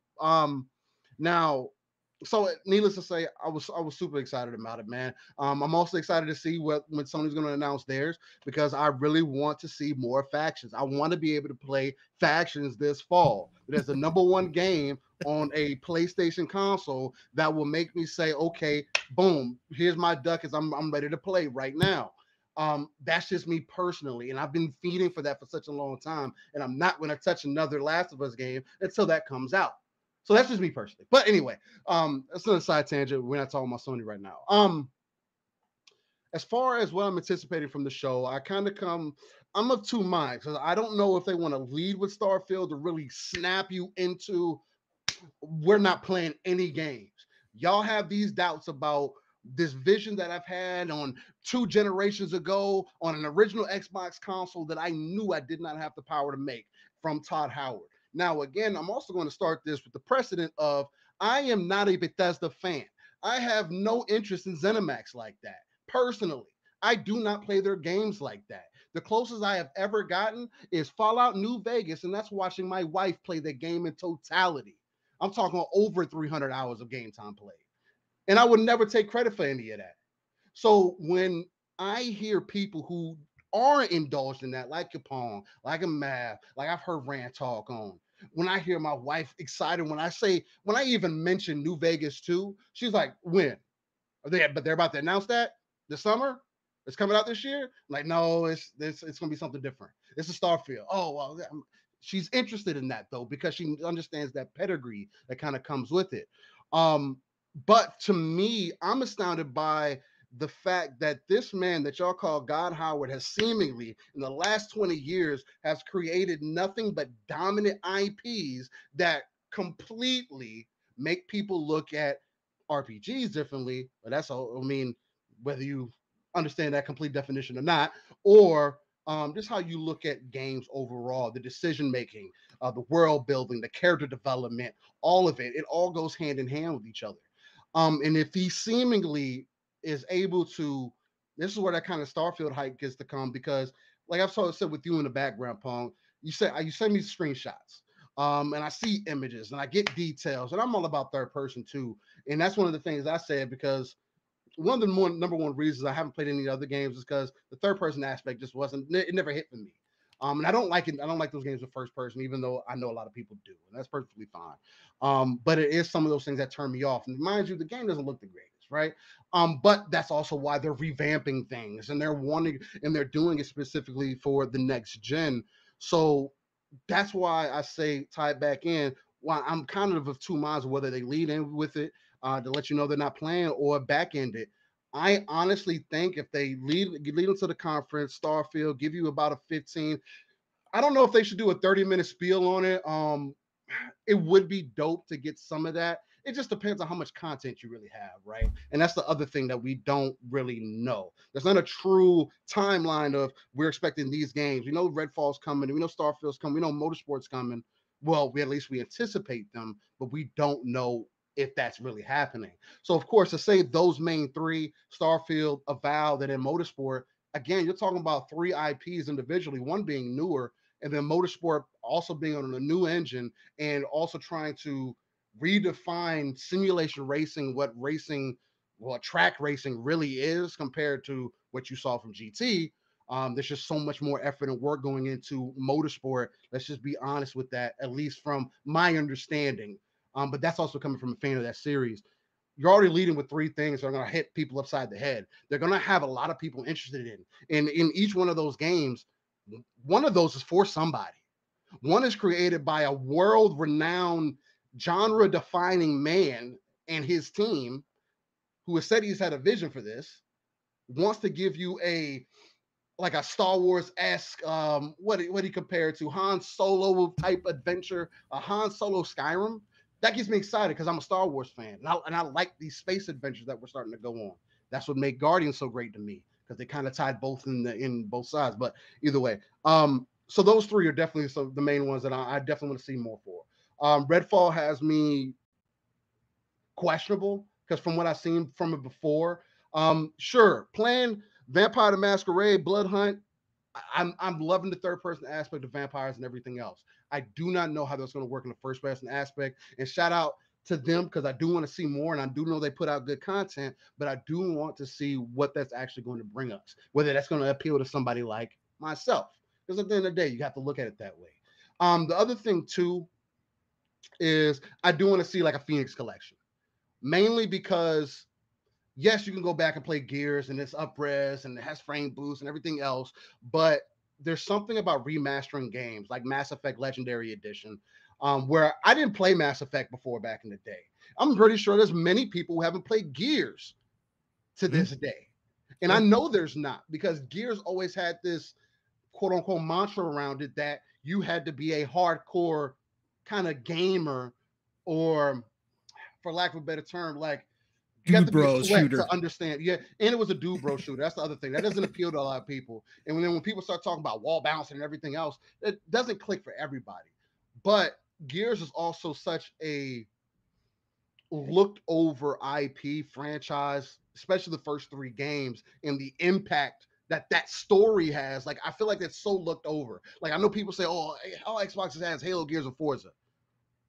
All 3 IPs are genre defining, and they have done something different every time, and have actually carried an entire company it's the whole gaming division on its back the last decade. So excuse me if that's I feel like that's something reputable to hold. You know what I mean? Whereas I don't look at that the same way as the competition, but so that's another thing. I would be excited to see multiplayer aspect. That would be a surprise, brother. I like it. That's like what it. I want. Instead of Fable, because I know there was that conversation kind of going where, we want a Fable anniversary. That does make more sense to me because you do need to bring that hype for Fable back. You're not going to make a brand new IP made by people who've never even touched Fable before, but we know they can make a world. We know they can make a good game. We don't know if they can make good people, because that's definitely debatable in Horizon, where they kind of make it a focal point.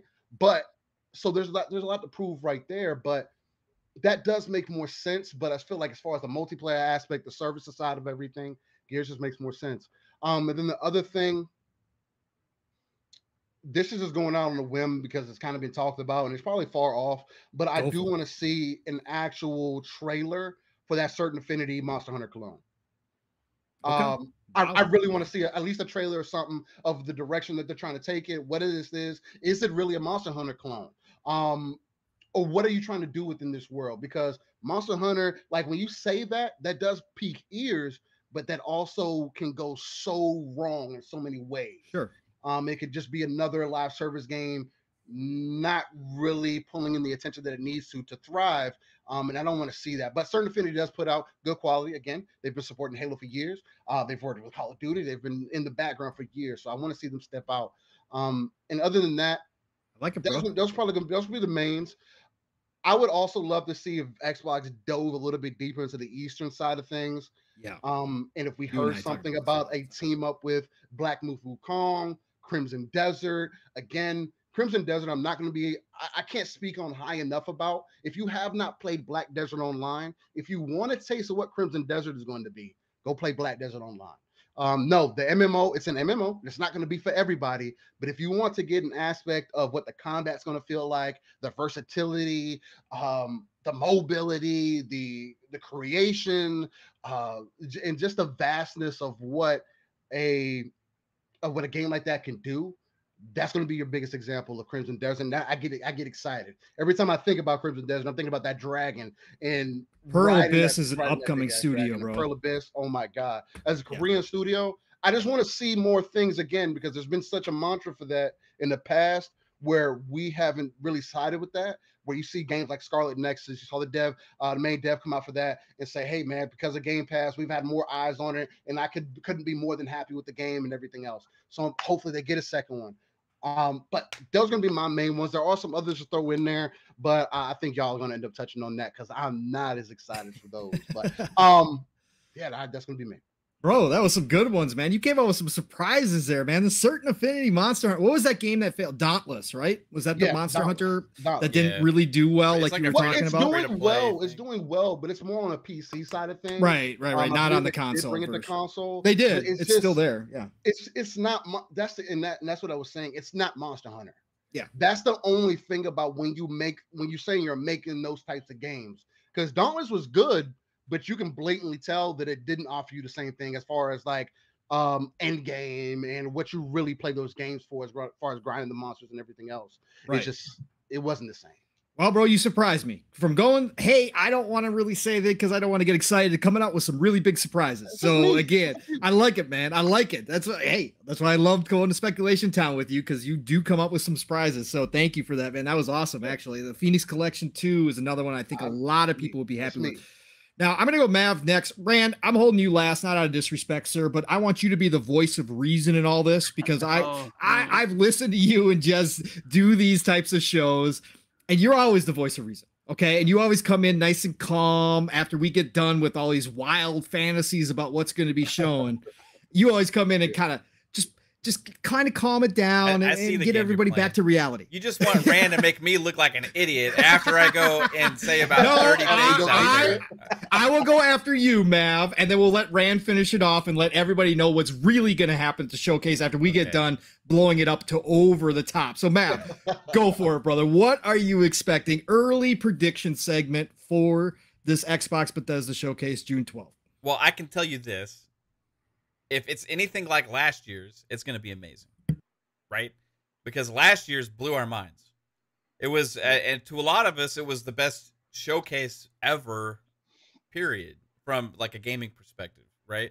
Then you could have that argument back in like the 2013 like Sony showcase, right, compared to like the last year's, right, when Sony like basically went on all the forums and looked for every game that gamers ever wanted, and then they just announced them even though they're like 6 years away.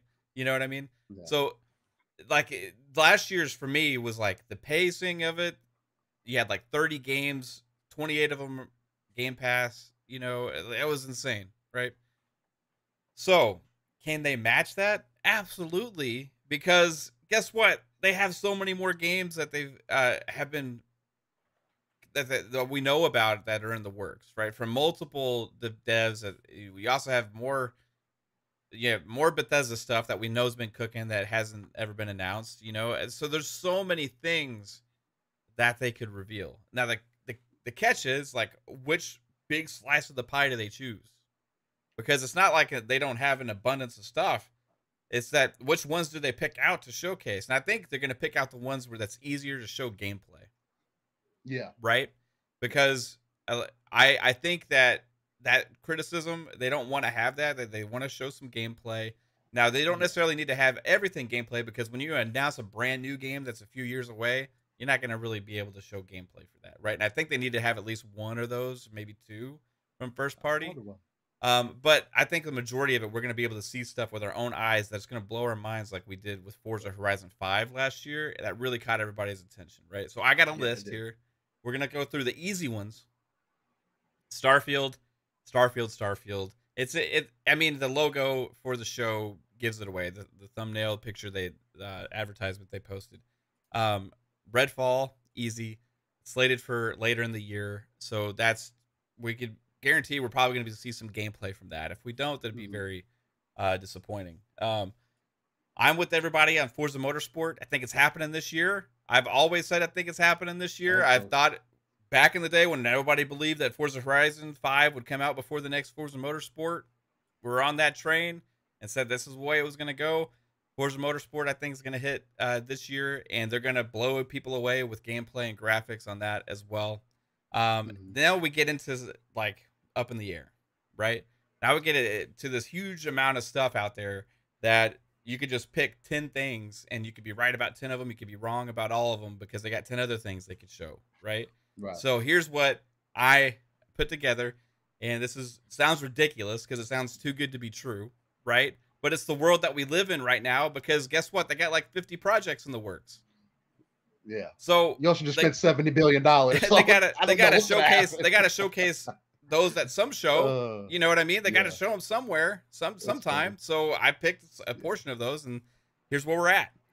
So Compulsion's game, Project Midnight. I think potentially we could see that, because that was one of the first acquisitions that they did make, and also that project started development around that time, I believe. So that I would think could be potentially sooner than later, maybe a early next year release, right? Because I think part of it, they're going to be showcasing early 2023 games as well, because you're going to get some of those before the next showcase, right? So it's supposed to be the year, right? Or they could hold some of those back for like the Game Awards, right? So that's another thing. They got the Game Awards. They also got QuakeCon. Man, there's like so many opportunities to show stuff at. And so you got Compulsion's game, Avowed. I believe we could potentially see some gameplay from Avowed. The Halo BR, right? If it is slated to come out later in the year, potentially, as I believe Jez hinted that it could be. He didn't say it is or anything like that, but maybe potentially at the end of this year, could see Halo BR, and I would think maybe if not, then it could be potentially earlier next year. So I know that there was when they announced the 6-month season. I don't know if that throws everything off, right? Because I don't know exactly what the information he had was. But Halo BR, I think if it is hitting later this year, that could generate a lot of excitement, you know, if you showcase that at the E3 showcase or Summer Game Showcase, whatever the hell they want to call it. Then ZeniMax Online Studios game that they teased when the whole acquisition happened. They had the Bethesda show with Xbox, and this ZeniMax said, we're making the biggest thing we've ever made before, right? I think that's going to be shown. Roundhouse's potential game that they also teased at that same show could be revealed here. That would be a new game announcement, also from the Bethesda side. Could happen. like it. There's rumors about that being a Marvel IP. Yep. So if that's true, that could be sick, right? I hope so. And that generate Yeah. a lot of excitement from That'd be there. dope. Yeah. I think that they were saying it's like a PvP VE type situation, correct. type game, right? Then we Rumors got have it. Quake. I think will either be shown here or at QuakeCon. Obviously, you would think Yo, obviously they- QuakeCon, right, in August. QuakeCon. But it They could bring be a Quake. potential tease of it here, and them say Yeah. to wait for QuakeCon, we're going to show gameplay or something, right? And if Quake is shown at all, it's just going to be like a logo type situation, right? And then Indiana Jones, I'm on board with that. I'm on board with Contraband. Okay, Oh, because that could also yeah. be earlier next year or maybe later Good next year. tease. Who knows? I don't know what the date is for that. Now a couple of hypotheticals, just throwing this out there because I've thrown this out there a couple times before. I think we're gonna get some crazy Game Pass announcements as well from third-party publishers, and with that, I think we're gonna get Gotham Knights Game Pass day 1 in October. You guys might think I'm crazy. I probably am crazy. I had on my list. It's a pipe dream, right? I have it there because I think that solves that like superhero like, and it's like games kind of like fit for like the Microsoft mold, right? I think they got a relationship they're trying to develop with WB as well, and that also goes into my next thing. I think the next Killer Instinct game is shown, and it's going to be Killer Instinct 2, and it's going to be with none other than a crossover with Ed Boon and WB, and it's going to be Killer Instinct versus Mortal Kombat, and that's going to piggyback off each other. I'm going crazy. I know Rant's going to put me in my place after. This is why I save Rant till the end, because I do use. And then we go. We don't do this. But I think all in all, we see one Marvel game and one Star Wars game.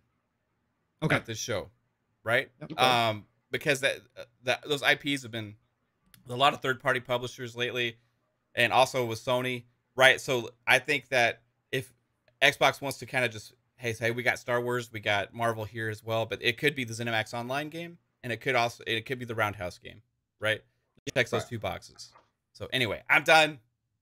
That's it. All right, that was great, man. I love that. Rand's got a lot to calm down here. Okay, so and I'm just gonna add to this a little bit before I let Rand go here and really give us the real showcase, because we know Rand already has the whole layout. Oh yeah, he already talked to how Phil. long the trailers are. Everything. He talked to Phil. He probably slotted some of the games in where they need to go. They helped Phil out. So again, we're gonna let Rand do that part. Listen, so first of all, mine's gonna match up with Mav's pretty closely, actually. So again, the main ones that we know, Avowed, Redfall, okay, Motorsport, and of course Starfield are all going to be shown there. I think this year off the top, right? Then you're going to have Josh Sawyer's game from Obsidian. Josh Sawyer's game is going to be there this year. I think he's getting close to being ready with that one. That's his small little project that he's kind of doing, kind of a passion project. It's supposed to be something, I think Jez talked about it. It's supposed to be like a detective kind of story. So I think we see Josh Sawyer's there for sure. We either see In Exiles or Compulsion's game, whichever one of those are closer to being ready. We see whichever one of those two. The other one gets held off for a little bit longer until probably next year. But one of those two gets shown. Contraband definitely gets shown off, I believe, this year as well. They've been working on that for quite a while. Avalanche is a good studio. They're an effective studio. They're not known for taking, extra time like a Remedy with their games that take forever to come out. So I think Contraband's getting close. I still think that's a next year summer type game like Redfall, but I think they're ready to show something off of it, whether it's a little bit more than what they did with Contraband last year, just as a teaser. So I think Contraband, I'm on board with the Bethesda side of things. Outside of Starfield, they have to show something from what they've been doing over there. If the grain of salt rumors that kind of come out over the past couple days, which again, take it all with a grain of salt. If you're reading them, ScullZ does a great job. He deleted a bunch of his posts because Bethesda dev came out against him. But look, ScullZ has known things in the past. There were, Special Nick came out and verified that he had heard some of the same stuff. So again, take it all with a grain of salt. But I think that Roundhouse's game, if it is in fact a Marvel game, I think they do tease it just to say, because there's been so much talk about Sony having all these Marvel games, especially after Wolverine coming out last year. I think that Xbox teases it just to say, nope, hey, by the way, we got Marvel too. Yeah, and everything's fine over here. And I think we do get that. And I'm on board with Mav that we do get a Star Wars game here. Now, whether that is something that ZeniMax Online Studios is working on, or whether they pull out one of the Ubisoft games, Star Wars games, and actually partner, because they're obviously really close with Ubisoft right now. So I think that we get the Star Wars game maybe showing off as a partnership there, obviously marketing rights, whatever the case may be. And then I think that we get more Eastern games like Steel was talking about. I think that all the work that Sarah Bond, Phil, and that team have been doing over in the East, we're starting to see things loosen up. And again, I know they're niche. I know they're not for everybody, but we are getting games from Spike Chunsoft. Okay, look, that doesn't happen. Okay, that just doesn't happen. We got Soul Hackers 2 from Atlas announced for Xbox. We haven't had an Atlas game since Xbox 360. Things are starting to loosen up. I'm not saying all of a sudden it's just going to explode and every JRPG is coming to Xbox. That's not what's going to happen here. But the door has been cracked open. They've been doing so much work over there. So I think that we do get an announcement from Atlas that Persona 5 Royale is finally coming to Xbox Game Pass. I think that happens now. There's rumors of Persona 4 Golden being ready to be shown on console, because again, for people who don't know, that was only on handheld for a while. I played it on the Vita, probably my favorite Persona game of all time. A lot of people's favorite Persona game. There's now rumors that the console versions are done and ready to go. I think that kind of cements all the relationship work they've done with Sega and how close they are. Atlas finally bringing something to Xbox. I think those two announcements there, I'm not saying exclusive by any stretch of the imagination for Persona 4 Golden. I'm just saying that they announced it at the Xbox showcase, says, hey, we're here. Xbox, we're going to support you guys now. We're going to bring some games over. I think that would be gigantic. And then, like Steele said, some smaller partnerships with the East, with a Pearl Abyss, with a Black Myth Wukong, something to say, hey, we're not just focused on the Japan side of things, but we are also looking at these up and coming places like the Koreas, like the Chinas, these smaller devs that are coming out of here that are doing great things. I think they go ahead and announce some of that stuff. Obviously, we're going to get some indies showing off there. There's a ton of them that could be shown, and some surprises in there with Game Pass. Yeah, no, like Mav said, there's going to be a huge part of that as well. And then just one more thing, right? There's always just one more thing, because I think they lead the show with Starfield. Just one more thing. It's Kojima time, baby. I think I think they end the show kind of showcasing because they're making this big push through cloud gaming, right? We know this for a fact. And I think Kojima kind of launches it all off. They kind of talk about where they're going with the cloud gaming. Kojima says a few words about how excited he is to work with Xbox and the cloud and Azure, all that kind of stuff, the goodness. Short little teaser, just a name or just a logo, whatever the case may be. But they end the show with the Kojima announcement, and that closes things off nicely. And I think that's where we are this year. So, Ran, now that you've heard all these great wishes, we rubbed the lamp 3 times and we got the genie to come out and we all wish for our favorite showcase here. What's the real showcase, brother? You got to give it to us. I haven't sat down to do my pick. I know you haven't. It's early. As I said in my video, the last 2 years has been incredibly easy picking what first-party games would be there. In fact, if you go back and listen, every first-party game I said was going to be at the show was at the show for the last 2 years. Yeah, it's super easy. Correct. This year is incredibly difficult because there's a vast amount of projects that are in varying stages of development, some close to release, some farther away, but all that potentially could be shown. So I sit there and I'm like, it's like throwing darts at a board. Yeah. You basically you could just get right on accident, right? So I figure let's start with the least exciting stuff that's probably going to be there, right? Okay. A Sea of Thieves trailer, a Halo trailer, a Forza Horizon 5 trailer for a new expansion, right? Like Microsoft is also very much about living, breathing games that update over time. Very true. Sea of Thieves, one of the biggest franchises. Halo's Halo, even though a lot of people are very disappointed Right. with their post-launch content. I guess it really depends. Like, I expect Halo to be there no matter like what they really have. I mean, it's kind of got to be, right? Like, they kind of got to show something that's coming later in the year.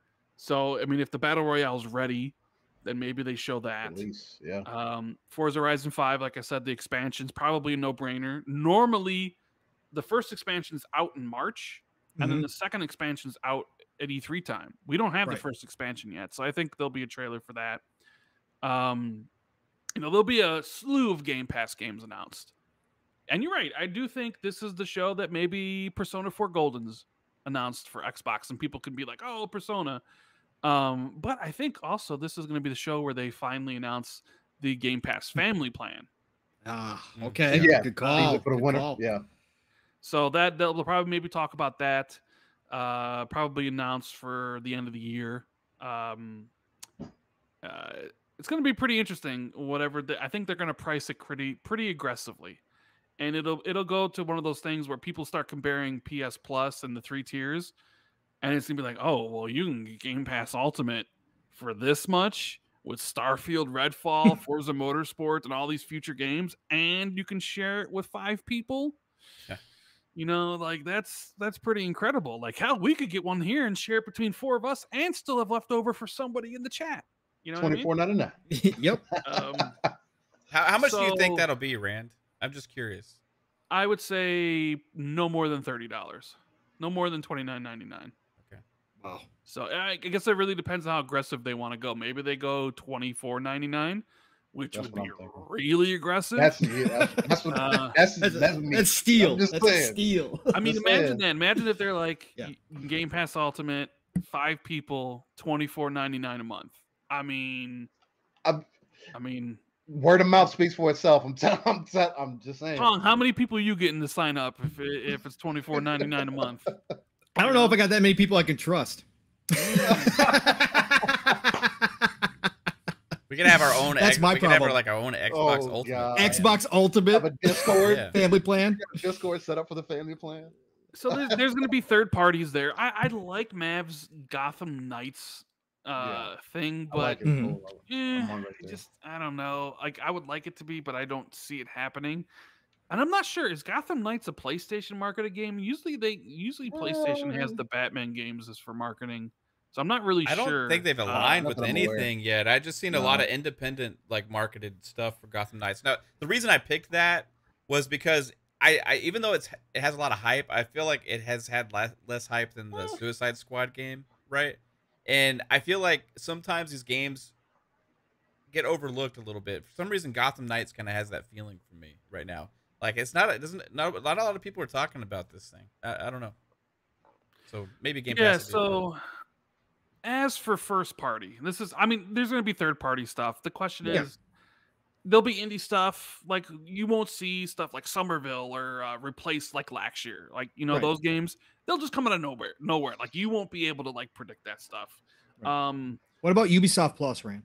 I don't think they announced it that early. No. Well, I mean, is that a holiday thing? Well, you see, Ubisoft Plus is coming to Xbox, but is it coming to Game Pass? That's the question. That's right. They haven't really said, so I guess it's if they want to make a splash, they could say that. Yeah. But for first party, I think Bethesda is going to do the heavy lifting for this year, right? Starfield is the game, clear with no doubt whatsoever. It is going to be absolutely massive. And the question that I only have is, how long is the demo going to be? Because there's going to be a demo. Correct. And Todd Howard's going to give it. So do you think they could potentially end the show with Starfield and then extend like a 15-minute after show demo type thing? That's where I'm kind of like, do you open with Starfield like you did last year and just be like, a year later, we know you guys have been waiting. Let's take a look and just go right into Starfield and show a 15-minute demo. That's the thing with this show. There's so much they could actually show. Yeah. But time's the issue, right? Correct. That's why I asked if it could go 2 hours, right? Everybody wants the new stuff. But then you also got they're probably going to dedicate time to Halo and Forza and potentially Sea of Thieves and some other things that probably people won't be happy about. Minecraft. So it's like, oh man, why'd you do that? Well, no, they usually don't do anything with Minecraft.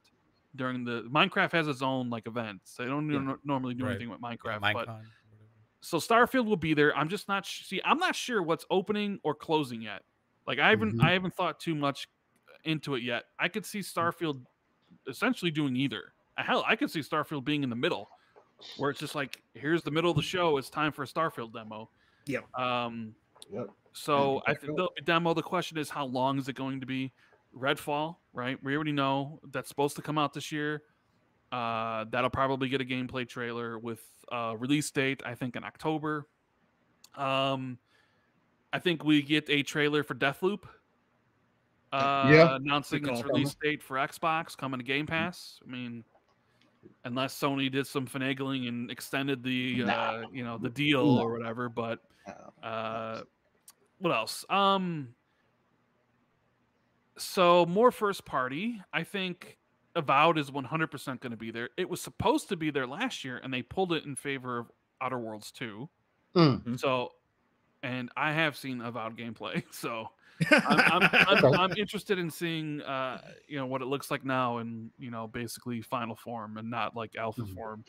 You think that's spring? You think that's spring next year?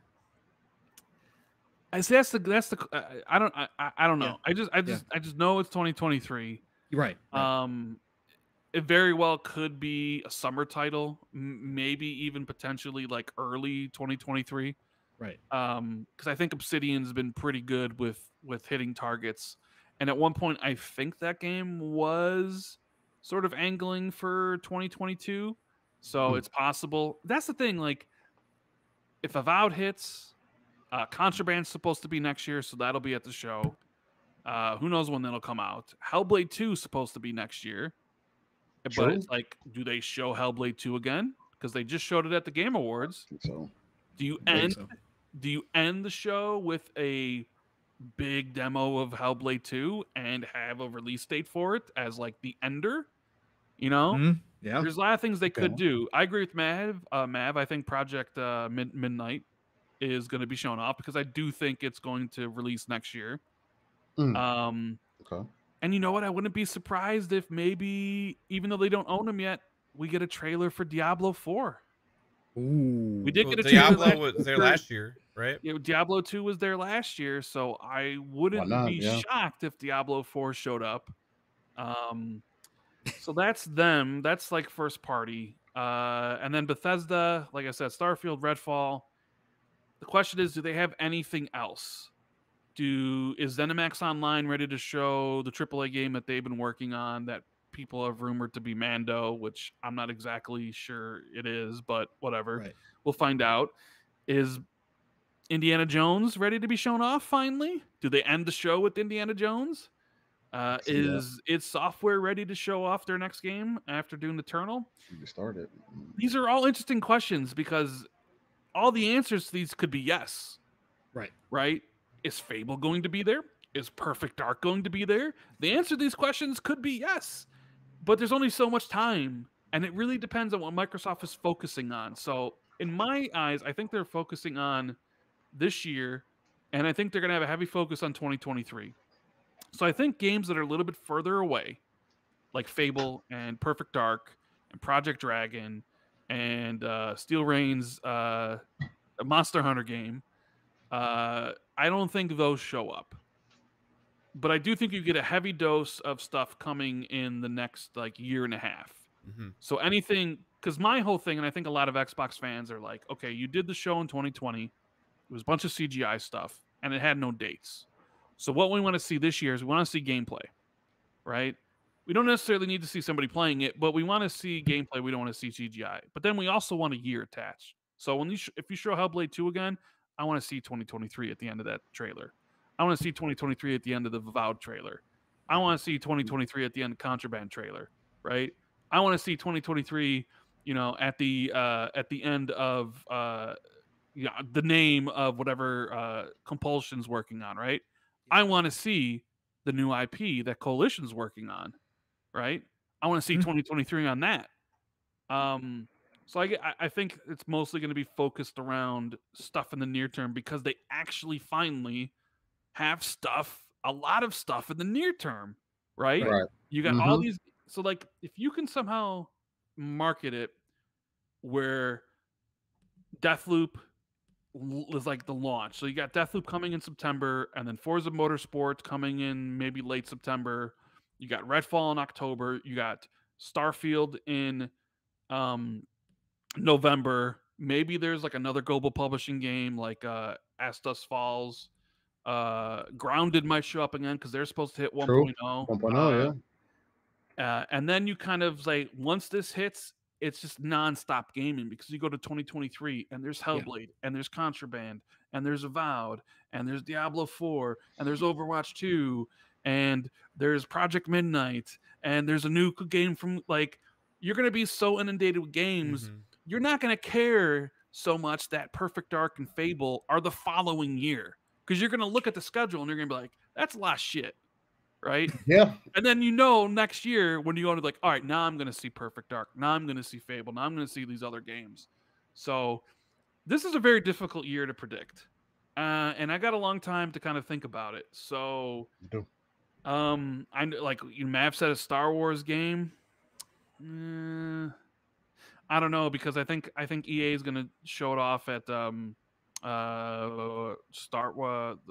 what do they Star normally Wars, do? the Star Wars Celebration. Yeah, Jedi Fallen Order. Right. When is Ubisoft going to show off theirs, you think? Because there's rumors about theirs being a Mandalorian style game as well. Right? Yeah, I don't know when Ubisoft's going to show off theirs. So Marvel game like the Roundhouse thing, I don't know. I think Bethesda doesn't have too much to show off of Starfield and Redfall because I think if they did, I think they would have separate shows. Because Pong, you were listening to the last podcast. Yeah. I talked about the idea of maybe there being two shows, an Xbox show and a Bethesda show. Yeah. Where I thought it'd be nice because you wouldn't have to like, okay, you could show more stuff. But I don't, maybe there's this point yet where Bethesda's not like, okay, we got all this stuff to show. So maybe they don't want to do it just yet. It's difficult, guys. Like, honestly, like, I could be completely wrong, and maybe they do show Fable and Perfect Dark among everything else. But they do have a lot of partners they have to do. They got a lot of games they're co-marketing. So there's going to be some stuff that are just typically like, hey, we have to show this because we're obligated to. Right. But I think this is like, it's exciting for me because there's just so many possibilities. Right? Well, so it's like, Are we to the point, Rand, where they, I mean, again, this has been talked about, but do they have to have another show in between now? Like between, I think they might have an XO at the end of the year. It's possible. I mean, they're like, looks like I mean, we've seen the job listings of them hiring for positions of like, so yeah, it didn't make really that much sense this year because Xbox totally forgot the months of January to August existed. Again. Again. But I think finally, because Matt Booty, Satya, Phil have publicly stated that their desire and their goal is for one AAA game a quarter, right? Yep. Right. They haven't delivered on that. They haven't delivered on that promise at all, right? No. Phil talked about it when he was on Xbox Era that, they know that they need games throughout the year. Yep. And I think 2023 is going to be that first time they hit that, where there is a game in that January, February, March, where there is another game in that April, May, and June time frame, and there's not everything's just packed into the end of the year. Right. So I'm super pumped, Pong. It's gonna be hopefully it's gonna be great. I don't want to watch this thing and get disappointed, but I don't think they can disappoint us as long as like they show us the gameplay. We get to see what the roadmap is for next year, unless, of course, the only game coming out next year is Avowed. Right. I don't see that. Well, then, there's some major issues that we just start talking about if that's the case. I would say Mav would probably be really upset. Can you imagine, Mav, like you watch that show and the only game for 2023 is Avowed? How would you feel? I would just be a little disappointed. I would be looking forward to it. I would be really looking forward to Avowed, but it's like, okay, what about all these other games? Like, I think they got a lot to reveal for sure. But they do also have Keeley's show Yes. I don't know when that is. Do we have a date for that yet? Not yet. Normally it's the beginning of that weekend, which would be E3. So I don't know if Keighley. I mean, he tweeted out Xbox's showcase today, so I don't know. He if might he's have been planning waiting on, to see. You know. Maybe he's lining himself up the same way, where he takes the Friday and maybe part of the Saturday now without. That would be amazing. That'd feel like an E3 week. But like, question is, what do they hold out? What do they give to Keighley? Because that's another opportunity, and that also, if you're trying to make a huge impact for like new IPs and stuff like that, that's a huge way on Keighley's showcase, even over their own, because you're going to have a lot of PlayStation gamers there. You're also going to have a lot of Nintendo gamers there, PC gamers. So if you're trying to throw out some stuff that's going to draw people in to Xbox, that would maybe be a good showcase to show some stuff at Keighley shows. And they've been strong with his shows the last couple of years, right? Especially the Game Awards. So I would think they're going to utilize that. They're going to utilize QuakeCon, and also maybe they'll have a little bit more than they've had at Gamescom the last couple of years, right? Where they didn't really have too much. But other thing they could do is the day after. Last year, remember they had the day after show where they had that could be the show. They could do a similar thing with like Paris Lily or somebody, and they could do a lot of like, you know, those service games. You know, they could give the updates for Forza Horizon 5 with that. They could give the updates for like Halo Infinite with that. They could give more flight sim stuff, you know, and other things, because that's kind of what they utilized it for last year as well, right? So maybe that would free up some of that other space. I did hear through the grapevine not that long ago, but almost virtually every studio submitted something for the show. For with Xbox, some studios submitting, with some studios, with all the Xbox game studios, that almost all of them submitted something for the show. In some studios submitted multiple things. But that's where things get cut, though. Correct. Right. Correct. So, I mean, hell, nobody even mentioned In Exile and their Project Cobalt. Right. I did. I said whichever one. Compulsion. Compulsion or In Exile, whichever one's further along. So I think Compulsions is further along. Okay. Because, like Mav said, like they finished up We Happy Few and kind of went right to it, where In Exile still was doing like Wasteland 3 and stuff. Yeah. So yeah, I mean. That's crazy. If that's true, though, Rand, that's like what we've been hoping for, right? Once but some stuff's gonna get cut. Stuff's. I'm just saying, supposed to be last year, and they cut it in favor of Outer Worlds 2. So man, we've come a long way. I'm just saying the studios are starting to get into that habit of being ready now. Like we're coming out of that pandemic, everybody's got through that whole delay thing where people weren't necessarily ready. So things are going to be cut and they're going to have to show it elsewhere. But it's just nice to hear if that's true. That means that all these studios are starting to get on point to the fact that they can go ahead and provide something for a game show like this, whereas for the past couple of years, it's been kind of crazy, man. And there were studios still having issues with development and all that kind of stuff. So it's good to hear that, if that's true, that they're finally starting to get back to that point where like, hey, you need something? Here, we'll give you something. Go ahead. Yeah. Whereas before it was all hands on deck just to get something done, wherever they were across the world. Yeah. Thinking about it. Yeah.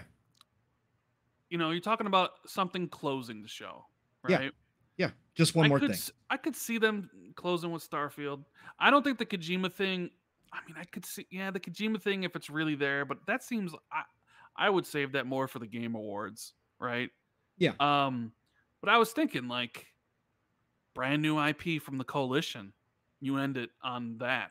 That's not Gears of War. Like, here's the Coalition logo. That project they're working on. There's that'd be Unreal Engine 5. There's like a new project, and it's like Unreal 5. It's a little trailer teaser for this new world from the Coalition, and that could work. You know what I mean? What if they revisited their old idea before, where they had the that spy type game before they were the Coalition, right? When they were Black Tusk, When they were Black Tusk, yeah. I don't know. There's so many possibilities. So many. Who's opening? Who's closing? Who's the middle? How many of these games are going to be in Game Pass? It's going to be one of those things where every game you see is in Game Pass. Exactly. Last year was only two. It was Battlefield and also Diablo. It weren't in Game Pass. Now we know that both of those will be in Game Pass. And then we'll get the announcer, world exclusive. I hope so. Yeah. Right? World premiere exclusive. I don't know, Rand. Some people in the chat are bringing up Scalebound could be the one, right, to end the show. Yeah, sure. Yeah. And that's the true Project Dragon, right? Yeah, IO, right? None of us talked about IO. If IO is going to be ready to show as well, a I don't teaser. think they're anywhere close to being Yeah, ready to no, show. no, I mean, no. but that's the thing. Like, if you're announcing Yeah. with CG trailers, Right. and you're doing it to basically not only Just announce the game, but like build hype, you man. need like recruiting. Recruiting. It's correct. possible they do it. Yeah. That's the thing. It's like before last couple years, you knew because you knew what was soon and what was too far out. So it was like, okay, this is what's going to happen. Now it's like, well, you have everything you could possibly show, right? Yeah. And yeah, it's like, geez. I mean, they could do a whole show strictly just first party. Yeah, And no, you know, yeah. have They stuff could. left over. They could. They got enough. Yeah. But they won't because they're going to Right. hold stuff. But Right. I think this is going to be as they say, a banger of a show. And I think we'll all be in agreement that they're probably going to have the same cadence that they did last year, right? No, I That think show. they're gonna- yeah. That show was so universally praised for just how they I mean, again, it was almost exhausting. Like, I remember when Mav and Steele, when we were doing our show, like, it was after like the first 45 minutes, it was like, oh my God, how long has this been going? Oh my, I'm tired. Can we get a break? Because it was just game after game after game. And I think they continue that this year. Again, it was universally praised. Everybody loved it. That's what people are there for those shows for. And I think this year, like, you know, Rand and everybody else here has said, there's so much content. Even if they cut, they've got enough for an entire show by themselves that they can do that. They don't have to have filler, right? It's going to be nonstop hit after hit after hit. And I think that that's going to blow the show out of the water. I think it's going to be better than last year. I think people are going to walk away, especially if Starfield shows the way that we all think it will. Man, this show is going to be absolutely incredible. Yeah. Any acquisition announcements? No, not time and place. Yeah, Rand, who's next? Who's next, Rand? Who's next, Rand? We finally get the WB and Ubisoft are announced at this show. That's it. Yeah. Oh, God. That's how they're going to close it. Well, look, if everybody's cool to go a little bit longer, I think, you know, look, we got the exciting stuff out of the way. Xbox is obviously on a high. We didn't even talk about all the numbers that they announced this week of, you know, again, just everything's up, right? Everything is up year over year for this last quarter. It's all looking gravy right now. They're doing all the right things. But we do have to talk about some PlayStation stuff. Rand, you good to go for a little bit longer? Yeah. All right, cool. All right, good. I just want to make sure, Steele, you're good? Hey, I'm A1 like steak sauce, baby. Let's get it. All right, Mav, you're good? Baby, am I okay? No, I'm just kidding. If Caitlin comes in and grabs his ear, don't worry, everybody. She won't kill him, I promise. So listen, PlayStation this week. We just got done talking about some really exciting stuff for Xbox, and this week was, let's say, a mixed bag for Sony. Can we say it was a mixed bag? If we're gonna be nice, Rand, I'm gonna come right back to you, Rand.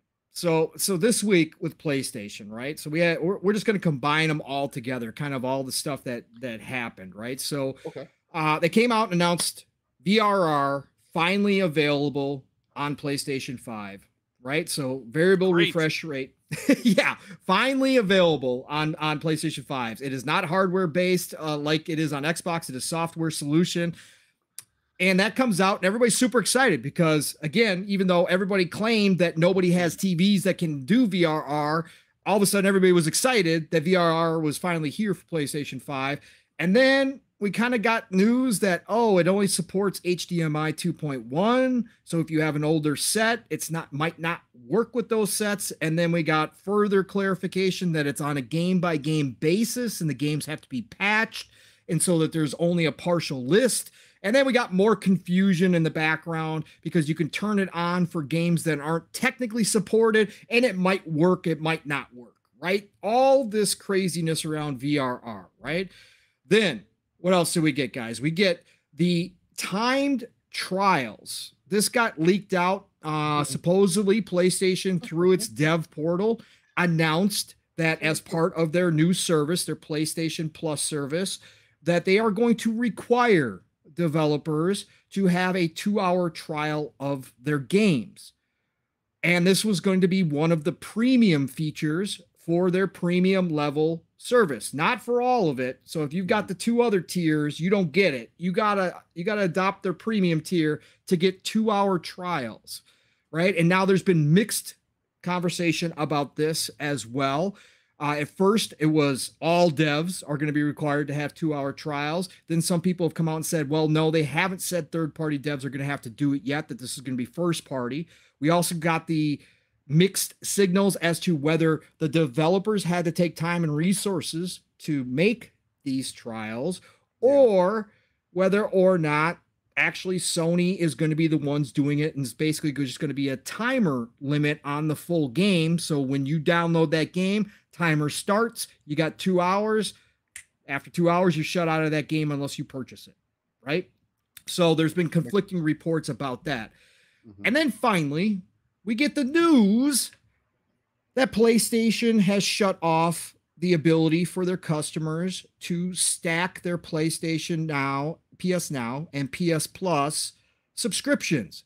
So to take advantage of when they switch over to this new PlayStation Plus service, they're going to convert all the people who have PS Now and PlayStation Plus into that. Their remaining time would be converted. They have now shut off the ability for people to go ahead and add on to what they already have. Obviously, not very customer friendly, right? This is not a good thing. We know when Xbox was converting people over, hey, they made it widely known. Go ahead and stack for 3 years. We'll convert it all over. They had the $1 deal forever that everybody's talking about.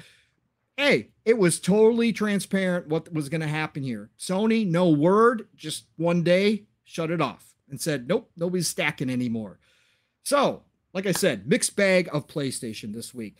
Rand, go ahead, brother. You can hit on any one of those topics you want to, all three. What did you take out of this week for Sony? Do they have a problem with communication, number one? Are we seeing Sony trip up again? I mean, in their Sony's always had a problem with communication, but let's see. Well, you got to be careful. You got to be careful what you say about Sony, because there are some people out there that they'll try to deflect any legitimate criticism and dive in front of a bullet for Sony, you know? Yeah. There was people claiming that this was the greatest news of all time. So, hey. The idea of paying for demos is absurd to me. Absolutely. It's not demos. Absurd. It's not demos, Rand. It's trials. Game trials, game demos, whatever. It's absolutely absurd. And the fact that there's people out there defending it is ridiculous as well. Like, look, it's basically Sony using their position to try to force developers into creating free content for one of their higher tiered subscriptions. Because their highest tier is just, we're going to give you back and pack games, right? Older games, PS1, PS2, PS3, and game trials. There's only like 3 million people that are going to be crossed over into that tier, right? Roughly. Because that's about how many PS Now subscribers they had, right? It was around 3 mil. So it's a very small audience as well, right? So, so to me, it's just kind of like Sony's just trying to get as much free content. Because it's like, well, okay, we know maybe the back and pass stuff's not the greatest, but if there was trials for every game that was above, what was it, $34 or essentially $50, then like, man, you know, like our consumers will be eating good. But it's essentially, and then like they came out and I think was clarified that the PlayStation Store is doing the demos, so like the devs don't have to do anything. But if I'm a developer and I'm a publisher, I don't necessarily want game trials or demos for my game, right? That should be decided by them if they want demos or game trials. So I think the idea of paying for that is asinine. As far as the other one with them essentially like stopping the stacking, it's just Sony penny pinching. You know, I don't understand why they wouldn't want to lock somebody into their ecosystem for 4 years, right? They don't get it. But they, you know, hey, I've seen people say it's an exploit. Okay, is it like they allow you to stack up to a certain point all these years, no problem. If you bought 4 years of PS Plus, you can put them on there. Great, love you. You're the best. But suddenly, Now it's an issue. Now, you know, you can't do that. That's wrong. And it's just basically just Sony trying to like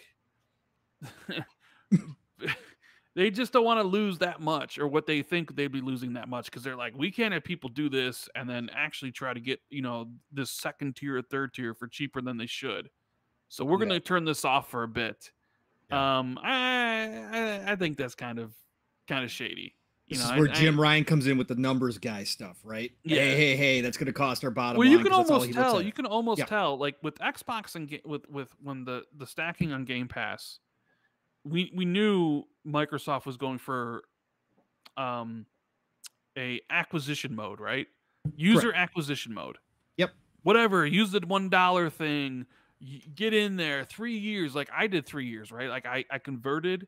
It's like, oh wait, you can basically have 3 years of Xbox Live Gold, convert it for $1, and I got 3 years of Game Pass Ultimate. Of course I did that. You'd be fool not to. And Microsoft's like, whatever. What we're doing now is we need as many people for Game Pass as possible. Yep. With Sony, it doesn't seem like maybe that's their goal, right? They're not really interested in losing that money to acquire new users, because this has always been about essentially squeezing more money from their existing users, period, right? So they want to get as much money as possible from their existing user base, and they don't view this as actually acquiring more users. So that's why I think another reason why Sony's doing it, and why Xbox is very much still has that quote-unquote exploit open for you to do, because Xbox wants as many people in Game Pass invested. So when that thing goes up and you're like, oh, I lost it, well, I gotta subscribe. So yeah, I mean, you know, it's what was the third one? The VRR. I mean, whatever. Confusion around that. I don't. Whatever. I don't really know much about it, so I don't really have much to say about it. I'm glad it's there because I have a TV that supports it. Correct. So, yeah, it's an interesting week for Sony. Opposite week for Xbox, right? Like dominating MPDs, beating PlayStation. You know, Satya's out there being like, we were the market leader for next gen consoles for making the share last couple quarters. back. We're taking our share back, and you know, so PlayStation's like, please, guys, don't stack. We don't want to lose money. Yeah, so it's two different mindsets, right, Rand? You could see the difference in it, and it comes out in these ways, right? We see this happening. And it's constant now, right? It's been this way now over the past at least year, if not a little bit longer, where Sony is now the ones trying to find their way, and they seem lost in the dark a lot of times, and they don't read the room, and they don't have that communication. Like you said, they've had this problem with communication. Last gen, it didn't matter because they just dominated because of all of Microsoft's missteps. But now that you see them having competition, these miscommunication, these miscues that they have, where they don't act like they are the most consumer-friendly company out there in the world, even though all their consumers seem to be fanatical about how much they love them. Now it kind of shines a light on that fact, because now Microsoft is out here competing, doing the complete opposite and showing how it should be done. And it just makes it that much more obvious where Sony's at. And I think that that's what really shows off here. And it is kind of interesting how these weeks sometimes with news line up where Sony does this and then Xbox is the complete opposite. And it's like, you know, holy cow, is Microsoft just absolutely killing it right now. Xbox is definitely taking the charge, taking the lead. So Steel, go for it, brother. Dip your toes in here. I mean, but I don't know. So a lot of people, are they killing it? So a lot of people, is Xbox ever going to be that for them, right? Again, when you have a brand that has so much loyalty behind it and just has so much sachet, again, that is such a real thing for people, man. And it forever will be. Again, that's why people should pick Jordan over Adidas, why people will pick a Ferrari over a Lamborghini. It's the same with any of those things, right? And this is really similar. Again, we always go back to it, like PlayStation is just stuck in that mantra. Again, me and you have talked about it on our podcast, Pong, where it's just like it comes across like Jim Ryan is having boardroom arguments with people saying, hey, this is the direction that we need to go. And they're like, no, I mean, why? Just like Other people share the same idea. Let's sell the game, and then that's it. We don't need to put it on a subscription service. People are going to buy our games at $70 because people love Sony. They know what our what kind of product we put out. They love third person over the shoulder action adventure games, and they're all RPGs anyway. So people love that. If we define them as that, people would just eat it up all day. And well, again, why I always say, why I've said it's the age of accessibility, is because Microsoft has leaned on their services side of things to make it very apparent that things like 2-hour trials are not going to be good enough. Again, that's also a two-sided story, though, because two-hour trials could work. And it could be something that they could use to their advantage. Because at the end of the day, as long as you get that person in and they try out that game, if you can't decide whether you want to buy a game within 2 hours, I don't know what else is going to tell you. EA doesn't have to give you 10 hours in their trials, but they do. Typically, their games are bigger anyway, so you get to spend a little bit of time with them. But there's just something so backhanded, but at the same time also, it's like 1 foot in, 1 foot out kind of scenario, right? Where it's like, oh, we want to test the waters. We see what the competition is doing, and it seemingly works. Like Game Pass seems like it could be something that's obvious, but then at the same time, we'd rather just keep doing it the way we've been doing it because that's what makes our money, and that's what we have to depend on. Because if our gaming division doesn't work, we're going to take the brunt of that hit. Right. And then somebody else can come in and start knocking on doors the way that Microsoft did to Activision. $70 million deal, the biggest deal that's ever happened in Microsoft's existence. It's in gaming. That means it can happen to anybody. So yeah, I mean, with the 2-hour trials, again, it's an up and down thing. It could be used to an advantage. Again, that's also going to be a personal thing. It's not something that you can really look at Xbox and really compare it to. Again, you're getting full-on games in there, and that's what I feel is the bigger advantage. It's just give me full access to the game. Don't tell people to work on demos. Don't take more devs off of other IPs to do whatever else. There's already enough of that going on. We're moving towards a direction where people can actually live longer than, or have longer of a career than just 5 years in any company that they're working for, right? Because that's been the common thing. Devs have said, hey, after about 5 years, man, I'm good. I'm done off of this. And they move on to the next thing. Why create a better environment? And those things don't speak that to me, which still sounds like Sony of old. Hey, we're just going to force these things out there. You're either going to like it and it catches, or it doesn't. Again, just rest on your laurels. PlayStation VR, again, for it to be software based and for people to be as excited as they are about it, like, I get it, I understand. Again, the common consumer is not going to even care. Does the game work? Does the game run well? You know what the common consumer is going to see? That the games are running at 60 frames. Like, we have to get away from looking at these and listening to these marketing terms. VRR, 4K. Like, they really have you believing in these things are more important than the detail in your games, than you feeling the experience out of your games, which is much more like, at least to me, something that I would look forward to than anything else. I can settle for 1440p and have the most immersive experience that I've ever experienced, ever. I would prefer that over the cute pictures and everything. That's just me. But again, it's cool. You have it. If you have a TV that supports it, great. Most people, it's not going to be like that. So, but it will be as we move into the future. Again, it's just kind of, it's like a tit for tat thing at this point. If you kind of seeing where I'm going with it. And then the longer stacking the subs, I'd have to agree with Rand on that. It's penny pinching. Again, your competitor doesn't do that.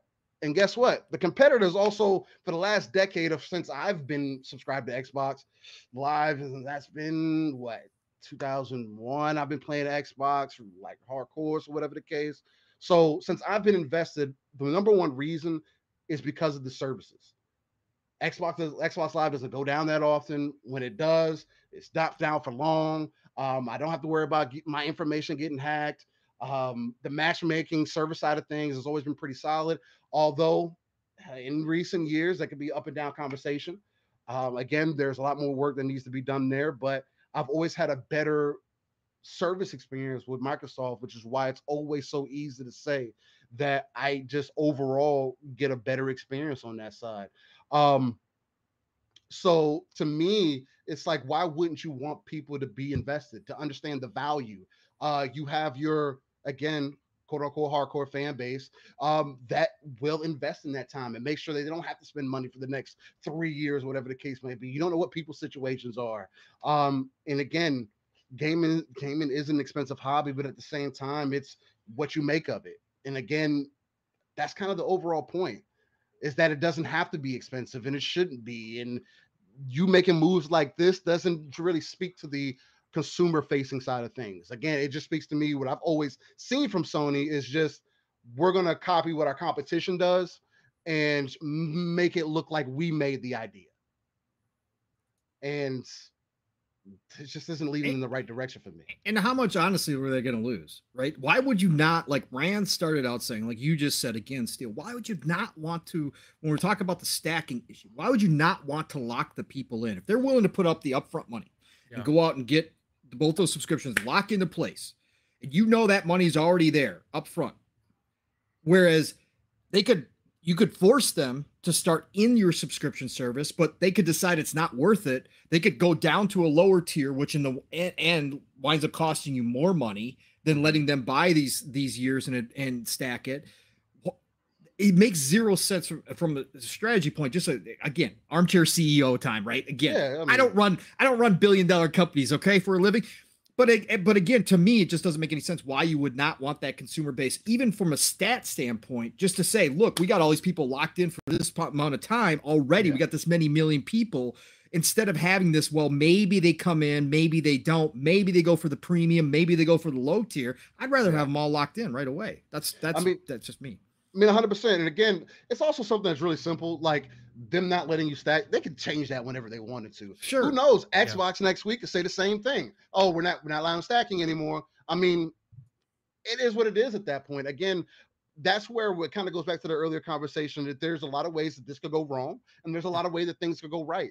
And what we're seeing now is why, and part of the reason why you can't ask for competition 10 years ago and then not want competition now going 10 years into the future. That doesn't make any sense. You want Netflix, Disney, Hulu, and everything else, but you don't want Microsoft and Sony to do the same thing, to give you more opportunity to play games. Right. Because whether you like it or not, I don't care if you spend if you buy 3 games a year, you might as well be subbed to something. You might as well be subbed to Game Pass. Right. But that's just the way that I look at it. Yeah, right. And not everybody that's the way things are moving. But and that's just me. I agree. Mav, go ahead, brother. 3 different kind of conversations this week. Obviously, again, we had the Sony Defense Force out here, the circus, saying that the additional 2-hour trials were one of the greatest features of all time, and that it was well worth it, and all this kind of stuff. And then we had people talking about the stacking and kind of going silent, and then others criticizing it, where we know that if Xbox tried to do it, like Steel just said, that we'd all be on our shows criticizing it. We did it when they tried to do the whole Xbox Gold thing. We'd all be out here talking about it. And yet it doesn't seem that's the case over on that side of the fence sometimes. And this week is no difference. And then you had the VRR. And again, you know, to Steele's point, these are just features, and Rand doesn't even care. He just knows that his TV does it right, and he's not all about it. But that's what I'm saying. That's going to be the majority of people at the end of the day. But it is still another feature that does. It is. It's a tool. It's a feature that if you have the TV that does it, and if you do understand it, and you're trying to run 120 frame games, or those games that are just right on the cusp of 60. It does make a big difference, right? And down the road, it might make more of a difference as we go forward. But, Mav, so we had these 3 different conversations. Go ahead, brother. Dive in. What do you think that Sony did this week? Did they hurt themselves here? Did they shoot themselves in the foot? Or is it just another week for Sony, and we're just, again, whatever. Sony makes the best games of all time, and we're just all going to move on.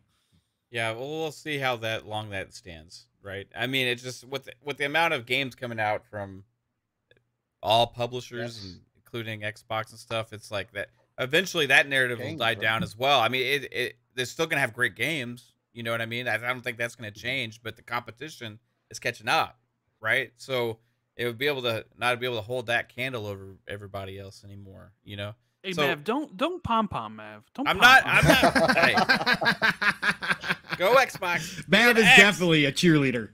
You know, He's throwing up the X in the back. I'm hyped for positivity about the platform Right. that I prefer to play on, right?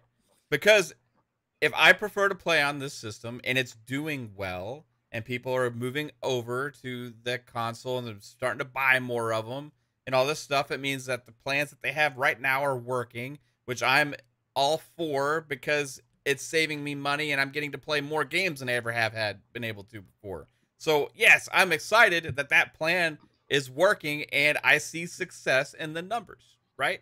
Yeah. Pom-pomming, fuck that. If I'm happy about it, I'm happy about it. I'm not going to say I'm going to act like, well, you know, these corporations we shouldn't be happy when they succeed. Well, fuck, if they're succeeding, I'm succeeding because I'm saving money and I'm getting to play more damn games. I'm happy about it. You know what? I want PlayStation to compete with that and I'll be happy about that too. But instead, we get this kind of bullshit we got this last week. Right now, VRR, I will say, great. Finally, 2 years in, yes, let's go. Give us VRR on the PlayStation because that is the most underrated feature, I believe, that I have experienced within playing on Xbox. My monitor has FreeSync, I think is what it's called, which is a form of that. I don't know, but I know that it fixes the jitteriness that I experience when I play on another TV that doesn't have it, right? Yeah. So that to me makes it worth it to implement. Now, I will say, according to what we've seen from the implementation, they say like it's like 15 games or something they guarantee is going to work with it, and then they have a box you can check. Let's say, well, these other games might work, so just give it a go. Right. It kind of sounds like what they did with the backwards compatibility announcement originally. Here's a list we know it's going to work, and then hey, who knows? The other ones may or may not work. You may experience some issues. Who knows, right? So automatically the first box is checked, but the other one for all games is not, right? So I don't know how many people are going to go even notice that or even know what it is, you know? So we'll see. I mean, I'm glad it's there.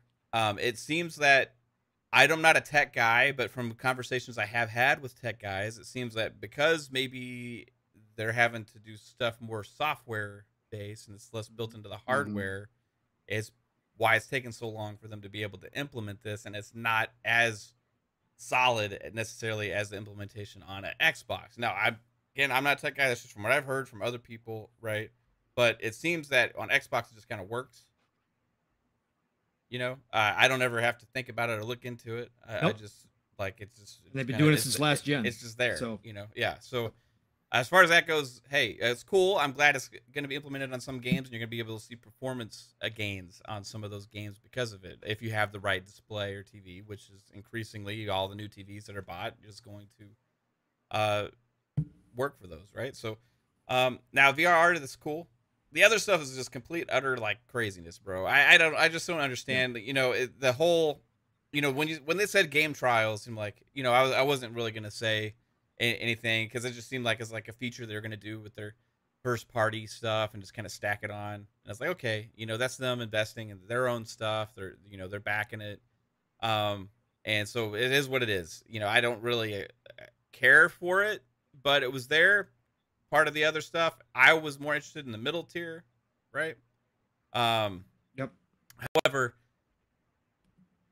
I got when they first made the initial announcement of it, or got leaked, or I forget exactly how it came out.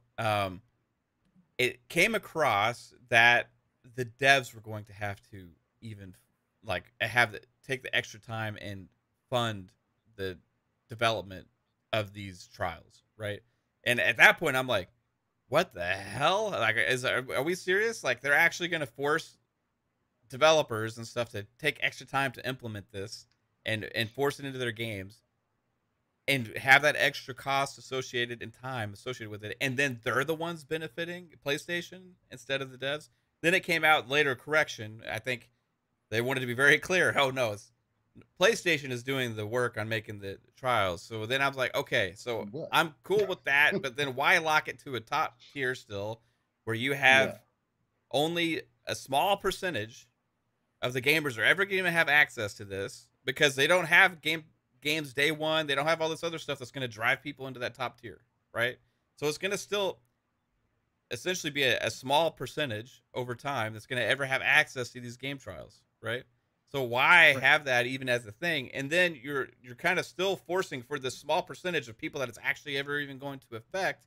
You're forcing all of these devs for every game out there that's over $35 for them to allow people to play their game like early with a trial. Like I don't know. Like I don't know how much it'll affect them or not. Like the developers had a bit. Will it cost them some sales? Will it drive them some new sales?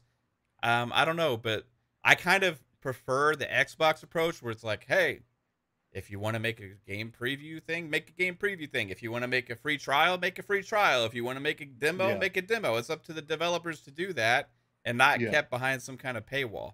The caveat to that is EA Play does do that. But if you were to get EA Play separately, it's like, what, $3 to $4 a month? And you get 10-hour trials on all those games, right? So comparatively on the cost aspect there, you got $3 compared to, you know, what is it? $17.99 a month. $17.99, right? Yeah, $18 a month. And then you got 2-hour trials versus 10-hour trials. So that's the only comparison I can make where this has been done before on like the publisher side.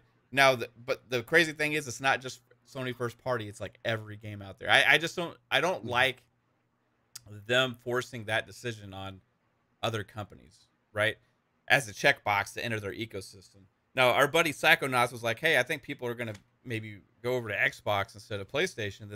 I don't know if they're going to have necessarily that effect, just because PlayStation is still so strong. You know what I mean? Right. But you could have potentially a few, right? Smaller devs that are trying to make a game, and they're trying to make it. They had an idea of making their first AA game is going to be $40, and you know, like they are got to consider options. Okay, well, Xbox is potentially offering me this Game Pass deal, right? And then on PlayStation, they're offering me this deal, and then so they're going to potentially weigh all these options. And right now, it's growing more and more, even as also the market share is slightly gaining back towards Xbox.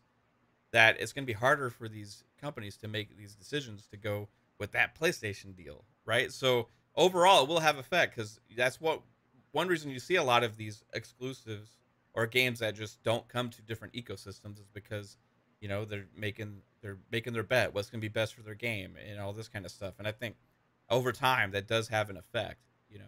So we'll see long term. Will it do anything? I personally don't like it. As far as like the development side of it, like for the devs, as a consumer, if you are already subscribing to that service, right? If you are already going to be subscribed to that for the back compat and stuff, it's like, okay, cool. You know, I get to try games for two hours, you know, if I want to. But yeah, I just don't see how it really benefits too many people, you know. I mean, again, it could be extremely cost effective, because again, you should be able to decide whether you want a game in 2 hours. But the other side of that too is just like, isn't visibility more important? Don't you want more eyes on your game? Extra to get that either? I mean, like, I don't. I mean that too. Yeah. I mean, it's just that's why I don't think this is fine. Like, there has to be there's something else. There's something else. Yeah, I think we're going to wait and see. You know, again, this is the beta form of the subscription service, right? We're just seeing, and again, there's a lot more to talk about. They've still got some months here. I've said that they're going to have to start talking third-party deals, like what games are coming into here. Again, we keep looking at this because this is what we know of right now. When you look at the value right now, it's like, okay, well, comparatively, it's not very good. And even if you look on it on its own, it's only the highest tier I'm talking about here. The highest tier is only going to appeal to a certain percentage, small percentage of your fan base that's really going to want to dive into that, if that's all you're offering. Again, I still think that they've got third-party deals that they're going to announce. I still think there's going to be some more stuff that they come through with. And I think that, again, this is just the beta. This is just the start. This is nowhere near the final form down the road of what this is going to look like. But again, just on face value, look, coming out with this kind of, 2-hour trials, this, everything that they've talked about, again, it's just not, it's not selling very well to a large percentage of the fan base, right? It's not really giving people what they really want out of a subscription service. Again, Xbox has kind of put them in a corner here because Xbox has already set the standard. I don't want that either, though. Right. Well, that's what we hear, but we all know. And Rand knows that the minute that they talk about day one games coming, that it's going to be the greatest service of all time. Okay, we know the exact same thing. It's over. Every 140 million people will subscribe. Right. If they do the exact same thing. Right. Exactly. So we all know that, and I think that it's really. Rand, were you going to say something? No. I was going to ask. I was going to ask. Okay, go ahead. Real quick. What? Yeah, go ahead. Just interrupting this whole conversation. I'm just sidetracking here because I keep seeing this. Why the hell is Miles Dampierre and Colt Eastwood going to Seattle right now? Ooh, interesting. Both of them today headed to Seattle. They're about to shoot some new content, man. Yeah, maybe there's. Yeah, I have a flight tomorrow to go to Seattle. Oh, man, your insider nose was right. There's some big stuff going down. No, I'm not going to Seattle. No, you drive your Lamborghini. You were invited, though. You just like, No, listen. What does your nose tell you, Mav? Are you smelling? Yeah, I'm smelling, Mav. You smelling stuff? I just like this stuff. I mean, you got two guys who are heavily associated with Xbox and Microsoft. You got, if it was just Miles Dampierre, it could be anything Windows related, right? Got Colt Eastwood is very Xbox related. Both of them at the same time. Something's cooking over there in Seattle right now over there. And I think that maybe giving some people some inside looks at some stuff or potentially, or maybe giving some thoughts about maybe that FanFest show potentially for the coming later in the year. I don't know. I'm very interested. The fact that Miles is there leads me to think it's something like inside, like information related, right?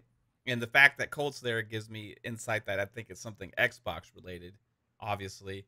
And then I think maybe some behind the scenes look at something, and that they're going to potentially hope maybe they'll have an interesting video coming out. I don't know. We'll see, man. Yeah, or you're reading too much into it. Or we're going to have burgers, man. That's it. They're just gonna not go everything's a conspiracy, man. Not everything is, not everything has to be like, from your, Rand is here to be the calming force. Yeah. See? Yeah, we'll see. We'll see. I love it. I think at the end of the day, do you think they're filming the show right now? No. Is that why Colt and Miles are there? Because we know Paris went to Seattle one of the weekends before the show, and he suddenly he was hosting something. So you're thinking okay, so just going back, Paris was also really excited about something last week. He was. Paris was really excited about something last week. And also those eye emojis everywhere, Randy. Those eye emojis. Also Danny Pena was also being like, what the hell's going on? He said it's huge. He said it's huge. He used those words. Then now we got Miles and Colt going to Seattle. I'm just saying. More known. Yeah, I mean, I want to know where Paris Lily is. Get some red string out, Mav. We need to see the connections. We got to have the connections. We got to have the layout. That pendulum start swinging. See where it lays. Tinfoil. Let's go. Let's do this. Rand obviously went quiet. That's awesome. Yeah. Hey. Hey, with the Sony stuff, I think at the end of the day, I will just end it on this. I think that, again, Sony's got to figure this out.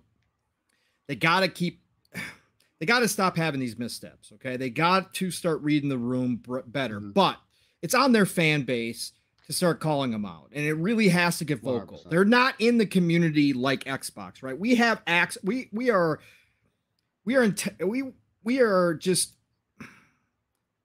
we are so gifted to have the Xbox higher ups in this community that we know are listening, that do hear us. Now, they don't always make decisions based upon the community. Obviously, that's not how you run a billion-dollar company, is by the community and by the fans.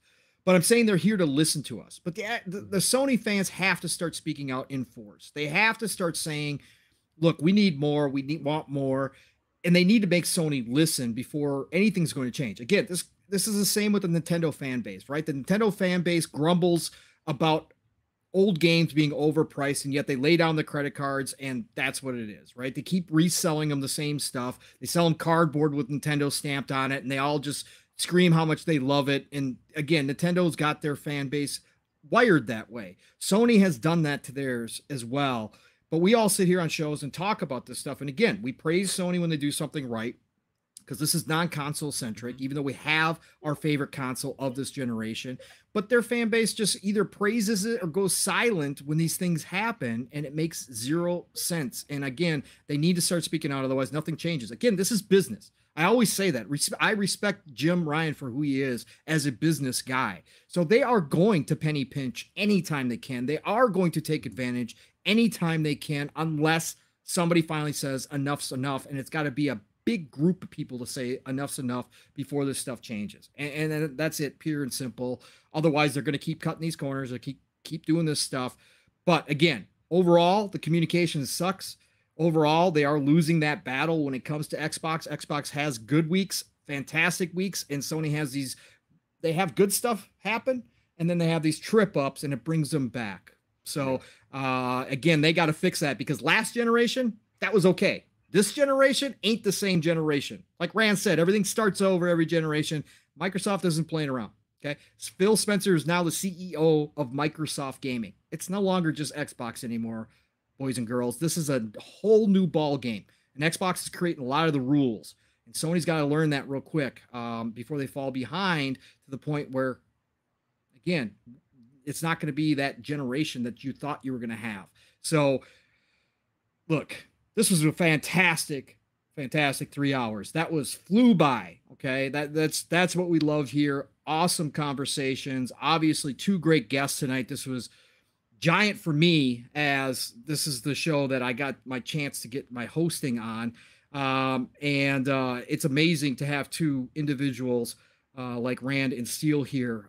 Again, just an awesome time. Chat, you guys were off the charts, right? One of our biggest shows, if not our biggest show ever in the history of PM the PM. Thank you all for everything in here, all the good talk, all the support, all the love, all the great conversations. Again, we're nothing without you guys. Pure and simple. The show doesn't exist without you.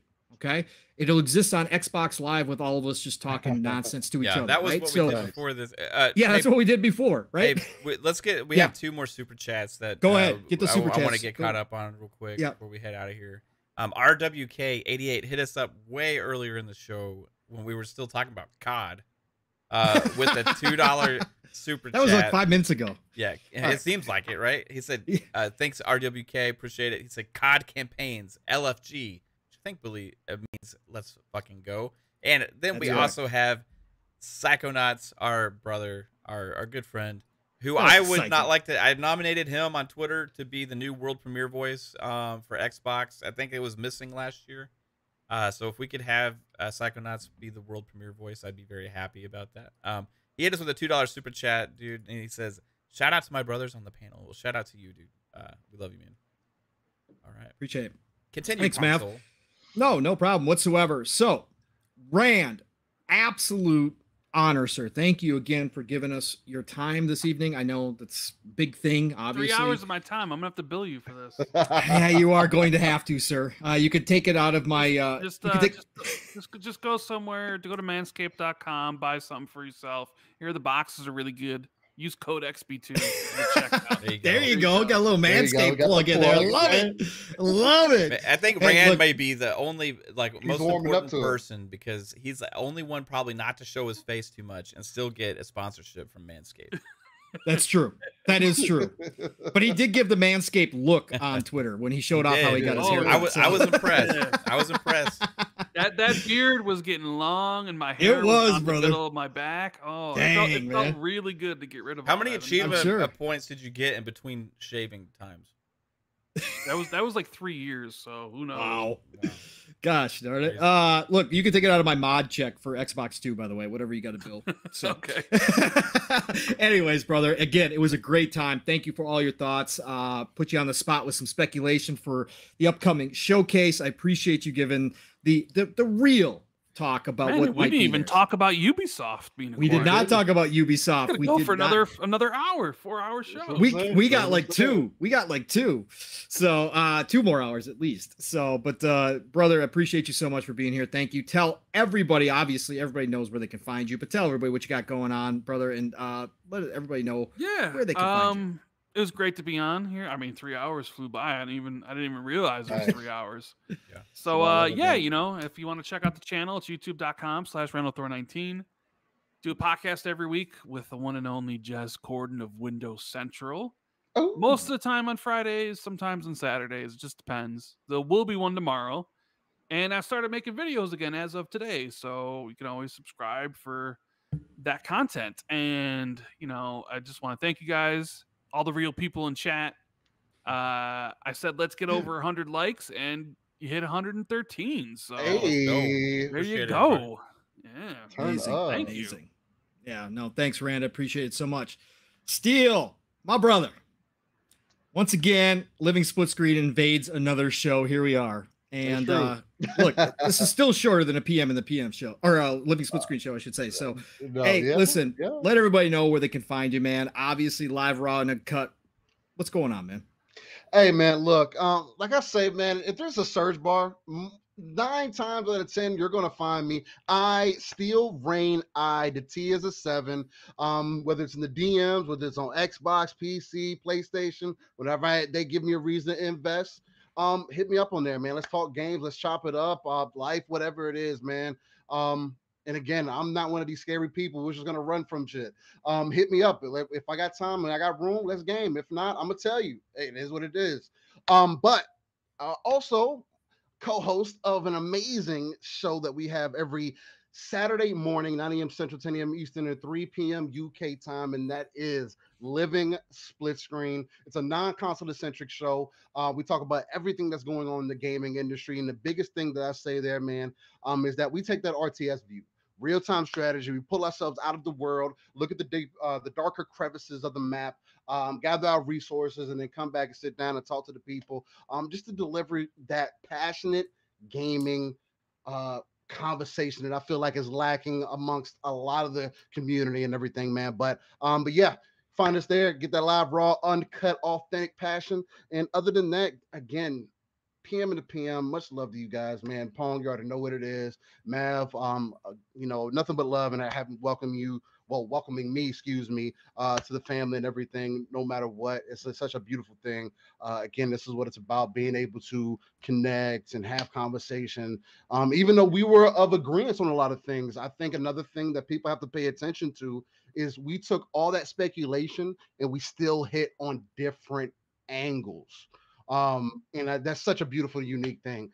And that's what I feel like is the integral part of our community, man, being able to do that. And then Rand, again, like I said in the beginning of the show, you're definitely a motivation for a lot of people out here. You've been doing this for a long time. You've definitely been in scope for a long time, and man, could just continue to do you. 100K is not far away. And man, I just love your energy. I love what you bring. And anytime you put a video out, man, I'm definitely looking forward to it. And with that being said, ladies and gentlemen, hit that like button, or people have been saying recently, Will Smith the like button, because I guess that's the thing to do. But no, y'all have a beautiful night. Stay easy, stay godly, and much love.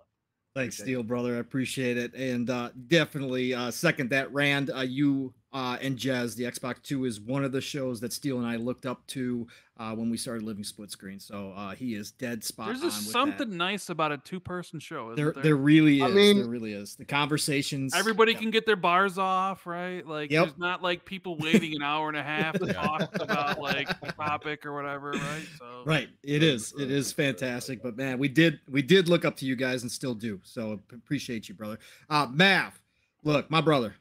Another great show, man. Biggest show, I think, at PM history. I think we're close. Yeah, I think Rand's even bigger when Colt Eastwood was here. Colt Eastwood, you guys got Colt Eastwood. Yeah, I think you're a little bit bigger than Colt. Is Rand bigger than Colt? Officially, right here on PM the PM. Yeah, I think your episode of Xbox Ultimate might still be the most watched episode. Nah, it's got to be Dealers. It's got to be Dealers. Well, I have to go back and look. I'll DM you and let you know. You're saying Brand's personality brings the boys to the dude, Steel, people are here for you today, not Oh for me. God, here we go. I'm not even on camera. Not even on camera. That's true, but people are listening to you, man. Nah. They actually came for Mav to eat animal crackers. They That's wanted, true. they, That's- wanted, they wanted to smell what Mav is cooking. So. Right, they did. That yeah, is true. I know. He's The been new smelling some insider of things. the community. So, hey, look, Mav, great show, brother. Again, thank you for everything Oh, you yeah. do in the background to make this work.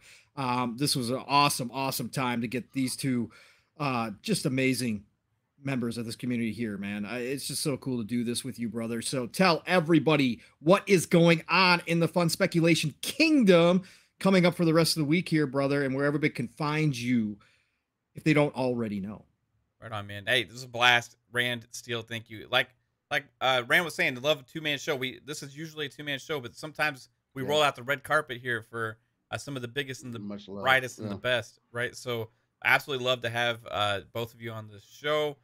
Bring something different this week, and what do you know? It was a big day of news as well, so it worked out perfectly, and it's just it means a lot to me when anybody says, yeah, hey, we'll come spend some time with you guys and chit chat, right? So, and that 100%. goes to the people in the chat as well. Everybody who is here, I think this may be the most watched episode. I'm not sure of PM and the PM, but everybody who is here in the chat, whether you just stop by, hit the like button, whether you watch for a minute or you watch the whole way through, watch after the fact, appreciate everybody equally. Thank you so much. But if you want to catch more PM in the PM, it's every Thursday at 7 p.m. Eastern time. Fridays, tomorrow night, Xbox Ultimate Podcast at 9 p.m. Eastern. We have a huge panel on that show. It goes crazy. It goes left. It goes sideways a lot. We have a blast. It's just a fun show. We have a good time. Mondays is FSP. Keep it more toned down, non-console centric as well. That's usually about a 4-person show, and have a blast on that one. That's at 6 p.m. Eastern on Mondays. And then Wednesdays, Fun Pop, where we talk about Marvel, DC, Star Wars, comic books, movies, Halo show, all this stuff. It's a blast to talk about more than just games, right? And then, hey, catch me streaming randomly at different times. I tend to do that sometimes late at night. But I appreciate everybody. Thank you for tuning in. If you want to follow on Twitter, it's at Fun Speculation. You can see whenever we're going to go live. I always post before I do that. So appreciate you. Thank you so much. And Pong Soul, the man with the biggest outro in all of gaming, the encyclopedia of gaming, dating back to the very first game ever created. Tell everybody where they can find you, sir. Buckle up, everybody. It's that time of the show you all look forward to. That's right. And hey, I just forgot to mention, too, by the way, we didn't even get to the biggest topic that I know everybody showed up for. And I just got to apologize right now. Game of the Year, Bugsnax is now on Game Pass. And I know that's what everybody wanted to hear as our impressions, but I haven't downloaded it yet. But I will be, because I'm a grazer. No, listen. Awesome show again. Amazing. Thank you all for being here. Rand, Steele, appreciate you guys so much, brothers, for being here and doing this with us. This is just absolutely incredible.